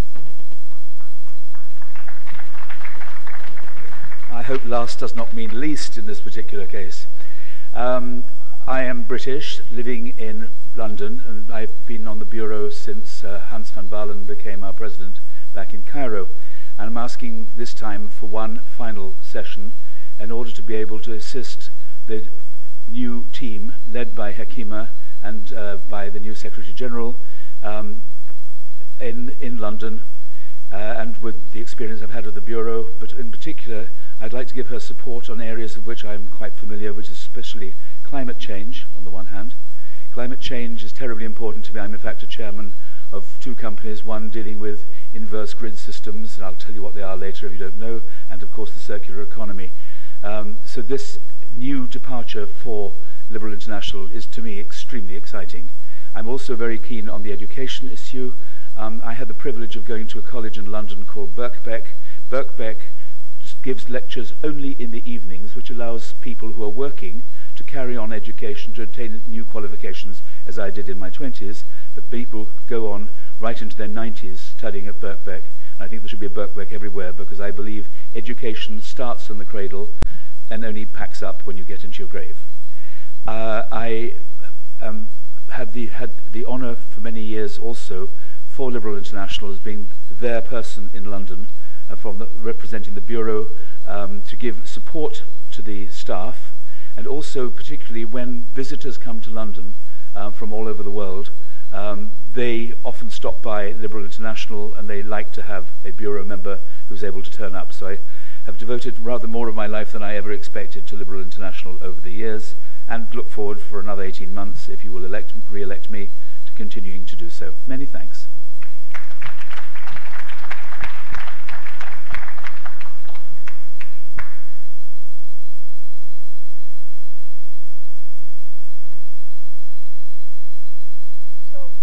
Robert closed the series of candidates for a vice presidency, and we now move on to the three candidates for the two posts of treasurers that we have on the Bureau. The first one is Manfred Eisenbach, who's already there. So, Manfred, you have the floor. Thank you, Annemie. You elected me in the office of treasurer 3 years ago in Mexico, and today I'm bidding for the final and last term as your treasurer. So I'm the man for bread and butter and control of everything in the internal business of Liberal International. And I see myself some sort of a continuity to the new team which is coming in with my friend Hakima and my friend Karl-Heinz Paquet. So I don't understand that this is some sort of a general exam on liberalism for the candidates, but to let you know, the last 50 years I had two fixing points or anchor points in my life. The one is my membership and involvement in liberalism and liberal politics, and the other one, of course, is my wife. Almost the last 50 years. I became a liberal, a staunch liberal, when I witnessed in Prague, August 1968, the invasion of the Russians, and so all Leninism, communism, and socialism was gone for me. So there was not at all any attraction to join that, and since that time, I would like to define myself as some sort of a moderate, benign freedom fighter with arguments, but not with weapons. You see in front of you a almost lucky man. I was born after the Second World War. I did not witness and had to suffer the atrocities of that war. I grew up in a liberal, free society. I could do what I want, and I'm really very much concerned that the new generation, the successor generation, might not have the same chance my generation had. And so it is not only about my generation in Europe, it's the generation in Africa, in Asia, in South America, and I think we're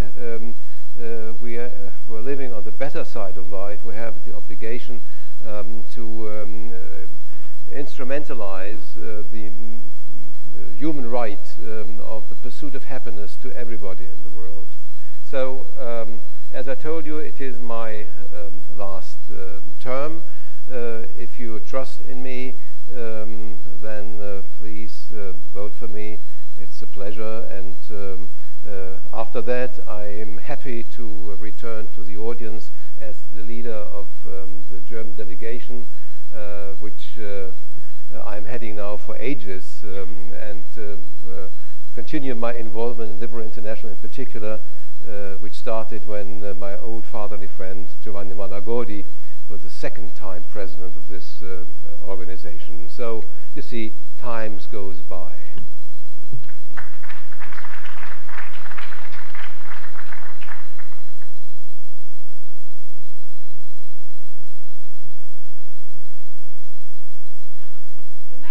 Next candidate, Manfred, thank you very much. The next candidate for the post of treasurer is Judith Palaris from Andorra.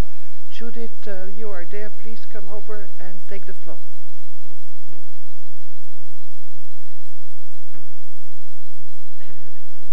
Thank you, Annemie. Merci. Bonjour, mesdames et messieurs, chers collègues. Bon, j'aimerais présenter en part de ces discours en français pour remercier l'hospitalité de Dakar. Je suis très heureuse d'être parmi vous aujourd'hui. J'ai été ici même en 2003 en tant que représentante de femmes du Parti libéral de l'Andorre, mon parti. Je me présente, je suis Judith Palaris, membre du Parlement andorran depuis 2015. Je suis membre du Conseil de l'Europe aussi, des droits de l'homme à Strasbourg. Et bon, j'ai fait une formation en sciences politiques à l'Université de Barcelone, ainsi qu'une formation en gestion du projet au Collège d'Europe en Belgique. Aujourd'hui, je suis candidate au poste de trésorière. Je veux dire, je connais très bien le fonctionnement de la Librairie internationale grâce à mon implication en tant que secrétaire de relations internationales de mon parti, grâce à ma relation avec mon cher ami le président Dr Julie Minoves et grâce aussi à l'intense travail effectué en Andorre lors des congrès 2017. La gestion des ressources, le travail proche effectué avec l'équipe administrative et la coordination de tous les bénévoles avec un contrôle financier sérieux faut finalement bénéficier à l'organisation. C'est d'ailleurs le résultat de cette tâche qui m'a motivé à présenter ma candidature aujourd'hui. Si vous m'accordez votre confiance, je voudrais, à part de continuer le travail effectué jusqu'à présent, atteindre nos objectifs fondés sur le travail en équipe. Je travaillerai conjointement avec l'autre collègue trésorière et le staff pour que nous puissions mener à bien tous nos objectifs avec les mêmes ressources budgétaires. Bon, c'est-à-dire faire de plus choses avec le même budget. C'est ce que le Congrès en Andorre a prouvé, qu'avec les bonnes équipes, les bonnes planifications, de la créativité, beaucoup de créativité, et d'une bonne gestion, nous pouvons mener beaucoup d'actions. Vous savez, mon parti est petit, nos ressources sont limitées tout le temps, mais en travaillant de façon coordonnée, nous pouvons faire de grandes choses. Ceci sera mon apportation au bureau. But the question is, Judith, do you know how to count? Someone asked me yesterday. Well, I have to say that not better than Manfred, by sure. But I have been working for more than 15 years in project managing in a private company. That means that I have been working with not a long budget, but also always asking many, many things for this, for the short money that normally the private companies give you for the working. So I have experience in that issue. And that's what I really think, that in that moment, when all of us are working for globalizing freedom around, we have a lot to do, always a lot to do. That's why I really think that the Bureau has more than ever to have two treasurers, not one treasurer and a substitute, two treasurers that can work together to find how to fulfill all the Liberal International goals. Work together also to help those parties that has difficulties to cover sometimes their fees, but they have no problems to defend their liberal values. We have to work together inside the Bureau to fulfill all these and to help all our colleagues to grow up and extend liberal all around the world.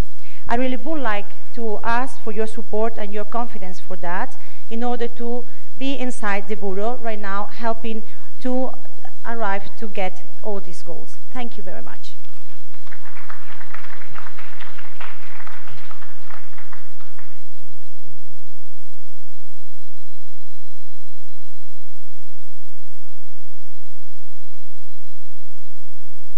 Thank you, Judith. Our last candidate for post of treasurer is Omar Youm of Senegal. Omar, please take the floor.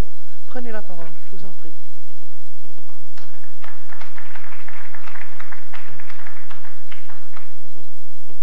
Merci beaucoup. Je reviens cette fois-ci,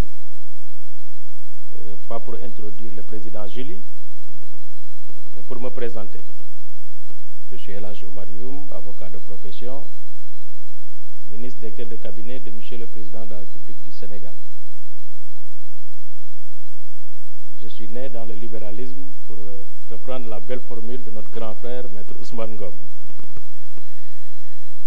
Depuis que j'ai eu 17 ans, j'ai milité au niveau du Parti démocratique sénégalais, sève nourricière du libéralisme sénégalais, où j'ai côtoyé Maître Abdoulaye Wade, et bien sûr les grands hommes d'État de fervents militants du libéralisme africain sénégalais, avec nos frères Diagne Fada, qui a été notre secrétaire général. Le libéralisme, c'est quelque part dans notre sang, dans nos respirations, dans notre rythme de vie, dans notre pratique de vie, dans nos habitudes. Et c'est pour cette raison que je me présente pour continuer à offrir à travers le bureau de l'International libéral notre expérience, notre expertise, d'abord en tant qu'avocat d'affaires et aussi en tant que ministre depuis 5 ans dans le gouvernement du président Macky Sall, et aussi en tant qu'aujourd'hui responsable de haut niveau, parce que membre du secrétaire exécutif national de l'Alliance pour la République, parti leader du libéralisme au niveau du Sénégal, parti du président Macky Sall.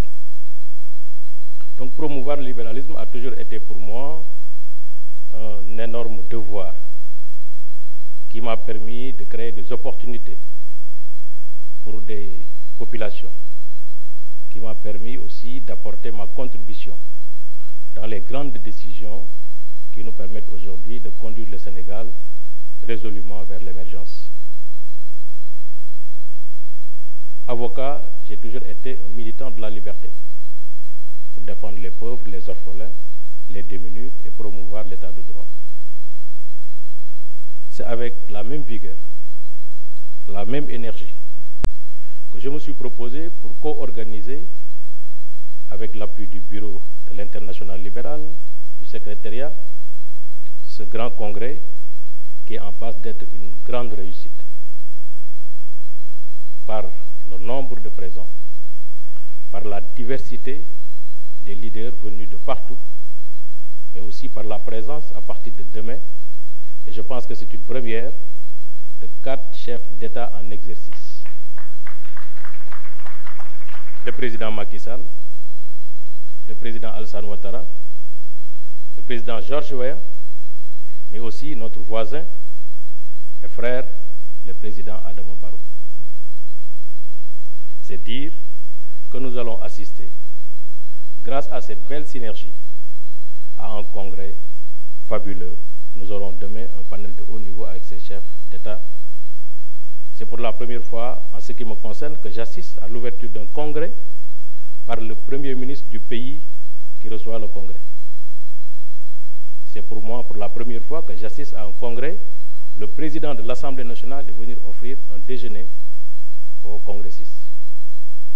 C'est avec cette même détermination pour le succès et le rayonnement de notre belle organisation, confrontée aujourd'hui, il faut le reconnaître, à beaucoup de défis liés aux enjeux et défis de la mondialisation, à beaucoup de contraintes, à beaucoup de difficultés, qui nécessitent justement d'avoir un appareil de gouvernance responsable, mais suffisamment doté de ressources financières pour faire face aux changements et aux défis qui nous interpellent.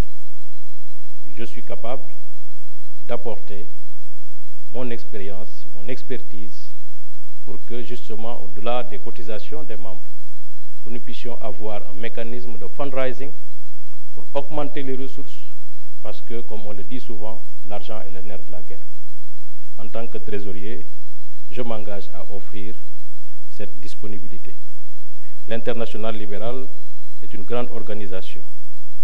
Nous avons besoin de grands hommes, des responsables, des dirigeants, capables justement de jouer ce rôle pour que les contributions, en tout cas les ressources financières, s'améliorent de jour en jour. En tant qu'organisation financièrement solide, nous pouvons projeter notre influence au niveau régional et mondial, et j'offre ce qui peut-être manque quelque part à notre bureau, cette possibilité justement d'être un trésorier qui est en recherche, non pas de cotisation, mais un trésorier qui va au-delà des cotisations apporter des améliorations pour le meilleur de notre organisation. L'Afrique grandit. Dans le nouveau bureau, ma vision est de rendre l'Internationale libérale plus forte, plus visible, plus jeune, mieux reconnue et beaucoup plus progressiste.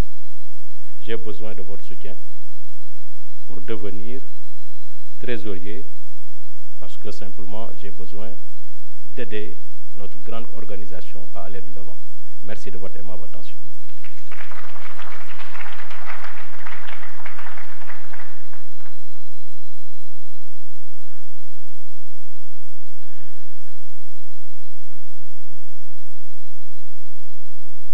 Merci, Omarium. Thank you, Omarium. Now, as I announced at the beginning, we have a little bit of time, not much, for questions you might have for any of the candidates. Well, Rudi, you're the first. Would be surprised if it had been the president of IFRI, if I'm not mistaken. It's fine. I took note. Let me first make a few introductory remarks. We can't go beyond 5:30 at the utmost maximum, so we need to be brief. I'll ask you to introduce yourself and please to ask questions, not to give us exposés of your own ideas, however interesting those might be, to ask questions and to also specify to whom you address the question. There's a microphone in the audience there behind. So Rudy, you can start. The lady is behind you with a microphone. And then, okay. Does it work? Does it work? Yes. My name is Rudi Rentschler from German FDP. I have a question to the new candidates present for vice presidency. Question is, what can Liberal International do to improve the cooperation of the North with the South in order to improve democracy, tolerance and prosperity in the states of the South? Okay, thank you very much. So the new candidates for vice president, so I would like to start with Kitty to answer that question if you heard it. Is Kitty in the room? Yes, please take the microphone. Yes, and I wasn't quite sure of the question itself. Well, the question was what Rudy wanted to hear from the new candidates, what they expect from liberalism, from Liberal International, and what they can bring to Liberal International. Is that correct, Rudy? Okay. No, not entirely. No, that's was not half correct. I wanted to know what can do in Liberal International in order to improve cooperation of the countries of the North with the countries of the South in order to improve democracy, tolerance and prosperity. Okay. So what can you do to improve the contacts between the North and the South?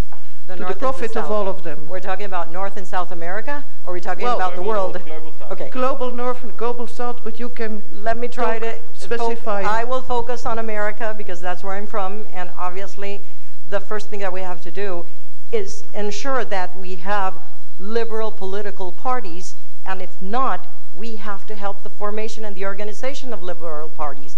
The lack of those parties representing Latin America here is a clear sign that, I'm sorry to say, that perhaps we haven't been doing enough, and that we must get together. We have to visit those countries. We have to see what's going on.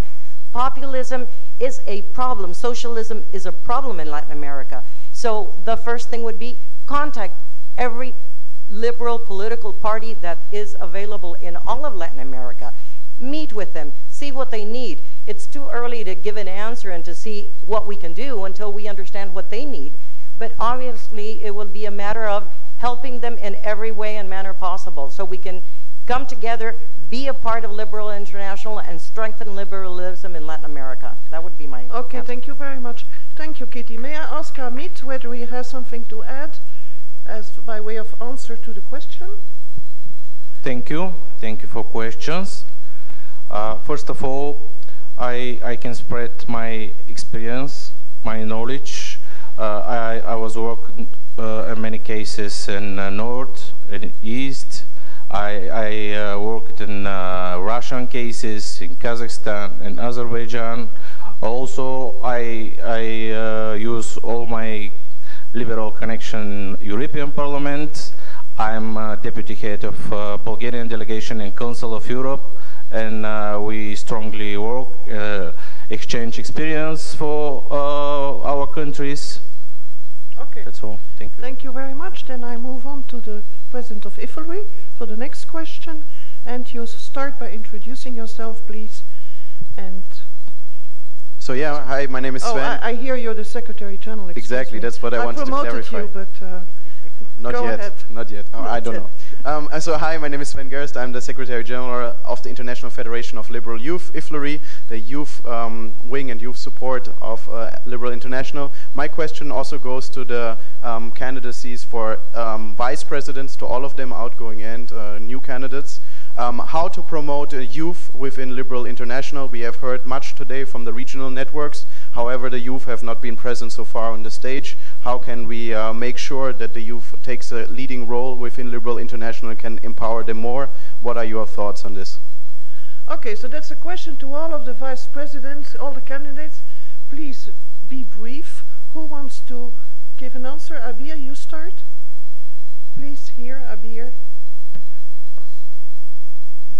Yes, thank you, Sven, for a very important question. Actually, I've been lobbying very hard to have a representative of the FLURI in the Bureau and the regional networks, because I think it's of utmost importance that you are in the Bureau represented, taking part of the political discussion going on in the Bureau. So that's the first. And also the second is, as we have managed to actually improve our performance when it comes to speakers, where we always had only male, we are now improving. I think this is what we have to add a new perspective in our work when we invite contributors, that we have always that perspective of youth. I think it's very important that we also have a vivid and lively discussion about how can we incorporate the perspective of youth also when we go back to our own home countries and our political parties at our home countries. I think it's a very important issue. Okay, Robert, you're already queuing to bring your answer. Please go ahead. To clarify, in the work that Manfred and I and Astrid did on reforming the Constitution, it was made quite clear that IFLRI should be automatically represented on the Bureau. I believe this is why they may not have stood a candidate this time, because they know that we always will invite them to join us in the Bureau. That's the first thing. Secondly, in our own home countries, we do have liberal organizations, of course. Most of us started as young liberals, as I certainly did, and no longer can be qualified to join. However, we have two problems. One problem is that a lot of our young liberals tend to be students, and therefore there's a terrific churn in the amount in the work and the people coming through. It is very rare that we have somebody in post for more than 2 years. This creates a problem. Secondly, it is expensive for them to go to international congresses or general meetings, be they in Europe or worldwide. And so therefore, certainly in my country, we have got Liberal International British Group, which provides a bursary for the young liberals to be able to go abroad. And then we have the Liberal Democrat European Group, which does the same thing. And that is something that I, as chairman of the Federal International Relations Committee of my party, kick them to make sure they carry on doing. Thank you. Astrid? Well, I think many wise things have been said by Abir and Robert, but additionally, I think it's very important that the youngsters are more visible at congresses. We could have done something a little bit better, but maybe a certain amount of coordination also, so that we have events at the same time, and that could be a way to, let's say, make life easier for you to participate in our events. And also, I think much is to be done at home in the delegations. How is the composition of the party's delegations to congresses? We try to see that we have men and women, young and older, in our delegation. I think that is an example.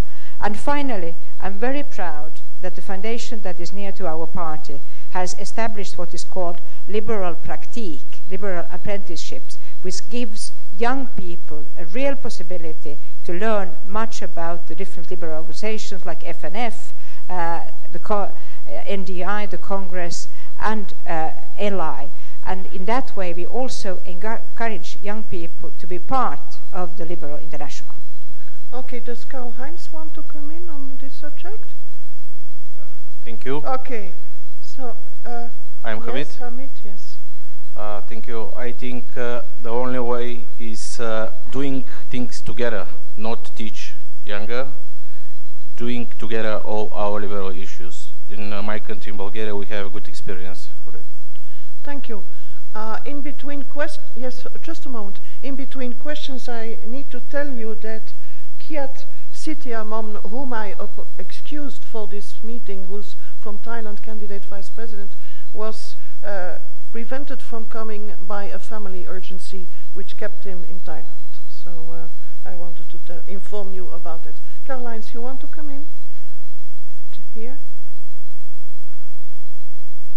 Just one remark from the point of view of Friedrich Naumann Foundation for Freedom on the participation of youth.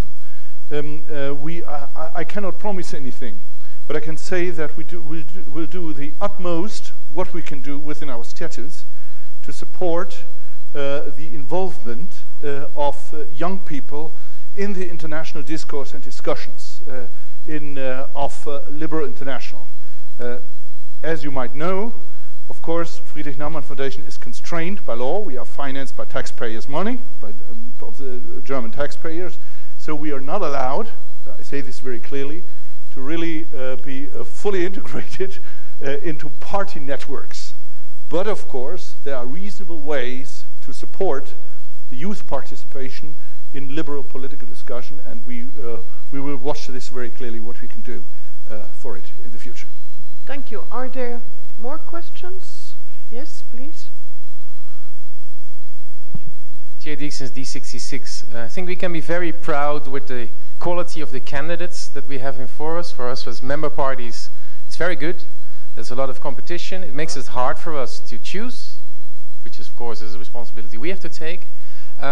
During the presentation, what I did miss a bit was concrete plans.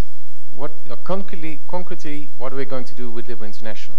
And I think the best thing I can ask is that I ask our future president about what the concrete plans for her and her team might be, so that we can hear that.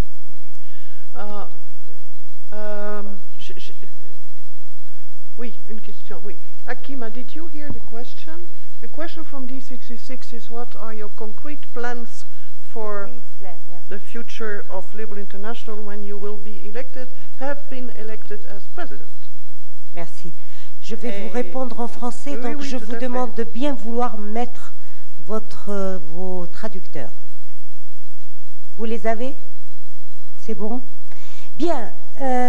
Normalement, quand on est candidat, on vient devant une audience et on lui dit pourquoi elle devrait voter pour nous. J'ai discuté avec notre président, M. Julie Munoz, qui m'a dit non, laisse ça pour ton discours. Donc en principe, je devais venir vous dire, votez pour moi parce que je vais faire 1, 2, 3, 4, 5. Mais on m'a dit que ce n'était pas l'habitude de... Mais je vous remercie pour la question. Alors je vais vous dire très simplement, et ce sont des priorités, et vous les avez entendues, les différents vice-présidents ont parlé d'au moins une priorité. Parce que comment j'ai construit mon plan? J'ai écouté non seulement les vice-présidents, mais toutes les organisations libérales que j'ai autour de moi. Et j'ai regardé le manifesto. Je suis venue avec un objectif, mettre en place le manifesto. Alors j'ai regardé le manifesto. Quelles sont les 3 ou 4 ou maximum 5 priorités qui me permettent d'avoir 80% de résultats sur 20% des actions que je vais faire? Parce qu'on ne peut pas tout faire. On ne peut pas mettre en place le manifesto en 2 ans ou en 4 ans. Et donc, on a analysé le manifesto. Première chose, si nous voulons faire des peuples démocratiques et construire des pays démocratiques, il nous faut des populations éclairées et avérées. Et donc la première priorité, c'est l'éducation. On veut mettre en place le manifesto, éduquons les peuples. On veut combattre les populistes, armons les peuples. Et la seule arme, c'est l'éducation. Deuxième priorité, les changements climatiques. Tout ce qu'on voit qui arrive au niveau mondial, les politiques, les guerres, c'est tout fabriqué par l'humain. Aujourd'hui, nous avons un double facteur, l'humain et le bon Dieu. Et donc nous avons un impact qui est structurel, qui est naturel, en plus d'être anthropique et humain. Et donc nous devons, nous, en tant que société, pouvoir nous préparer pour répondre au changement climatique. Qu'est-ce qu'on peut faire, nous, l'international libéral? Je vous dirai ça demain. Je ne peux pas vous dire tout. Troisième priorité, c'est la migration. Eh bien en Europe, ça parle migration, ça crie migration. Il n'y a pas un jour où on n'entend pas parler, les Européens, de la migration. En Afrique, ça parle migration. Il n'y a pas un jour où on n'entend pas un Africain mourir dans la Méditerranée. Mais entre les deux, qu'est-ce qu'on fait? On ne fait rien. Eh bien, il faut construire des ponts. Et c'est pour ça que j'ai dit que j'étais heureuse que dans le bureau, nous avons cette mixité. Nous avons le nord et le sud, l'est et l'ouest. Et ces ponts vont nous permettre de trouver des solutions concertées, des solutions qui font plaisir à tout le monde et qui font mal à tout le monde. Parce que pour trouver des solutions pour des problématiques telles que la migration, il va falloir des consensus et des sacrifices de part et d'autre. Quatrième priorité, c'est les échanges commerciaux. Nous sommes ceux qui avons prôné pendant toute la vie les échanges commerciaux. Eh bien, je les résumerai en une phrase. C'est des échanges commerciaux justes et équitables entre le Nord et le Sud. On va travailler pour que ça soit équitable. Les échanges commerciaux, vous le savez, ont enrichi des populations, ont sorti de la pauvreté des millions et de millions de personnes. Mais il n'y a pas de raison que ça se fasse d'une manière non équitable. Et donc, on va travailler pour construire un modèle d'échange commercial qui est équitable. Nous prenons, je vais vous résumer, le manifesto d'Andorre, à mon sens, a apporté 3 choses nouvelles. 3 choses. Quand on parle de l'éducation, c'était déjà dans le manifeste d'Oxford, parce qu'on parlait des droits humains. Quand on parle de la santé, la même chose. Et donc, qu'est-ce qu'on a de nouveau? Eh bien, on a de nouveau le changement climatique, l'innovation et l'innovation, il y a un 3e point, j'ai oublié. Bon. Et donc aujourd'hui, j'ai une 5e priorité, mais par contre, celle-là, je ne vais pas vous la dire, je vous la laisserai pour demain. Et cette priorité répondra à la question de mon ami, qu'est-ce qu'on peut faire entre le Nord et le Sud pour construire un libéral international plus fort et pour construire des peuples plus démocratiques et pour progresser ensemble. Voilà, merci. Merci. Célou avait une question et Caroline Paquet veut intervenir. Mais là, oui, Caroline, et Célou aussi. Mais alors, après cela... Non, bon, écoute, Ernst, tu vas attendre, je vais finir, je ne vais pas être long. Il faut bien m'écouter. Je vais intervenir peut-être pour répondre un peu à la question, mais aussi pour susciter une interrogation. La relation entre le Sud et le Nord, notamment entre l'Europe et les pays ACP, est régie par la Convention de Cotonou qui expire en 2000. Dans cette convention, l'Union européenne a eu la sagesse de contractualiser le respect d'un certain nombre de valeurs avec les pays ACP, bénéficiaires de l'aide européenne. Ces valeurs sont très chères au libéralisme. On dira la démocratie, l'état de droit, les droits humains. Si un pays ACP, bénéficiaire de l'aide européenne, viole ces valeurs, l'Europe s'est donné le droit d'interpeller le pays ACP. Il est prévu des actions allant de l'ouverture du dialogue jusqu'à la suspension de la coopération financière avec le pays défaillant. J'ai le sentiment que ces dispositions gênent beaucoup d'Africains. Et aujourd'hui, avec la concurrence économique avec l'Asie, notamment la Chine et l'Inde, beaucoup veulent qu'on fasse sauter cette incitation au respect de ces valeurs libérales. Droits humains, état de droit et démocratie. Alors, qu'est-ce que... On a beaucoup de parlementaires européens dans le bureau. Je pense que ces garde-fous, ce n'est pas des garde-fous, en tout cas c'est des facteurs d'incitation au respect de ces valeurs. Si ces garde-fous sautent ou cette incitation saute, il y a des risques que le rythme actuel de démocratisation et de respect de ces valeurs libérales puisse être affecté. Alors qu'est-ce que... Si on me demandait à moi, j'allais dire qu'il faut maintenir ces dispositions. Mais je sens sous la puissance en Europe, les entreprises ne veulent pas, les chefs d'État africains ne veulent pas avoir de contraintes extérieures, on est indépendant depuis 60 ans, on est souverain, on n'a pas besoin d'interpeller, on veut aller à notre propre rythme. Ce n'est pas toujours évident. Lorsqu'on a des ressources faciles, sans conditionnalité politique et conditionnalité liée aux droits humains, qu'on puisse avancer très vite, au même rythme que s'il y avait, je ne dirais pas une contrainte ou une conditionnalité extérieure, si l'octroi des ressources dépendait d'une certaine mesure, dans une certaine mesure, du respect de ces valeurs. Alors je voulais savoir qu'est-ce que on peut faire à ce niveau. J'appartiens à un groupe de réflexion euro-africain qui essaye de savoir comment renforcer cette coopération euro-africaine. Et lorsque cette question a été posée, puisqu'il y a le MEDEF en France, certaines entreprises ne souhaitaient pas que vraiment que ces dispositions soient reconduites dans la convention qui est en train d'être négociée actuellement. Qu'est-ce qu'on peut faire à cet égard? Je vous remercie. Bon, Célou, vous êtes sans doute un petit moment bien conscient que votre question, qui est très importante, dépasse, si je puis me permettre de dire cela, ce que nous sommes en train d'essayer de faire. C'est ce qu'on peut faire pour contribuer. Mais c'est un point important et nous allons l'emmener avec nous pour l'avenir, pour les travaux après ces élections-ci, et vous en ferez, enfin probablement on verra les résultats des élections du bureau de l'Internationale libérale, et nous suivrons cela de très près parce que c'est un point extrêmement important. Je vous remercie de l'avoir soulevé.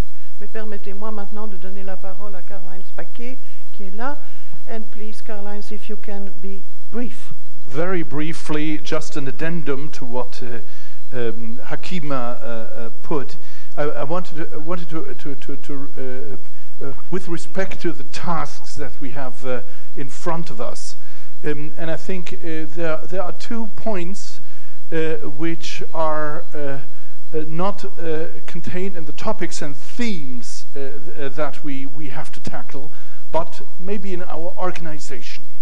The first point is that, in my view, Liberal International is not enough known in our countries.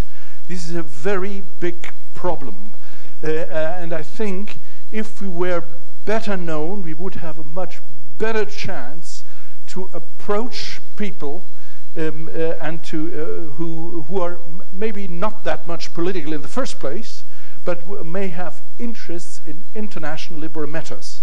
And that ties back to the second point, which I personally take very seriously. We do observe a tendency internationally towards political movements and not parties, movements which are broader, and we cannot just say we are not interested, because these movements may be the source for a new generation of young people to get engaged in the liberal cause. So we have to develop a new imagination in this respect. I can't answer the question, really, what we have to do, but we have to make up our minds and discuss these issues very seriously in the future. Thank you very much. Thank you very much. If you allow me, I'll conclude this session at this point because we really need to proceed. I would like to thank everybody. I would like to thank all the candidates for having been remarkably brief. That's fantastic. And that allowed us to remain within the time constraints which are ours. But I also would like to thank every single member of the audience who stayed, because what happens often, and which is extremely painful, is when you have the presentation of the candidate and half of the audience leaves as if they didn't care. You have shown that you cared. Thank you very much. Thank you, Annemie. On behalf of the President, who is the presiding officer of our Executive Committee and our Congress, I would just like to inform the EC at present of changes to the program. We will now break from the plenary room to the breakout sessions, which will now commence, so that you will note from your guide there are 3 breakout sessions. The first one is Win with Women, which will be in Salle de Réunion 205, which will be down the corridor, and you'll be directed there by my staff and our helpers. The second breakout session is Women and Climate Change. This is in the Salon de Musée. Maybe those individuals would like to meet on the side. We will direct you to that. And finally, the breakout session, Defining African Liberalism, a concept cafe, will be happening in the Salle de Réunion 202. So it's out the door, follow the stairs, follow that way, you'll get to the corridor, and then there's a red carpet. Those rooms are all situated there. The test of the voting system will now be open to scrutiny by the candidates and their scrutineers tomorrow morning between 7 and 8 o'clock. We will recommence our EC session this evening and start the first part of the Congress administrative session at 6:30 until 8 before we leave for dinner. We We will have an additional administrative session tomorrow morning at 8 o'clock until 9 o'clock before we commence with the rest of the program as is. So if I can just re-emphasize, we will break now for the breakout sessions. We will return at 6:30 to continue the work of the Executive Committee administrative session. We will break at 8 o'clock for dinner. There will be transport from here to downtown Dakar. And then tomorrow morning, the voting system scrutineers and candidates can check that the voting system is working at 7, and at 8 o'clock tomorrow morning we will recommence with the Congress administrative session. So I release you all, and we'll see you back here at 6:30. Thank you.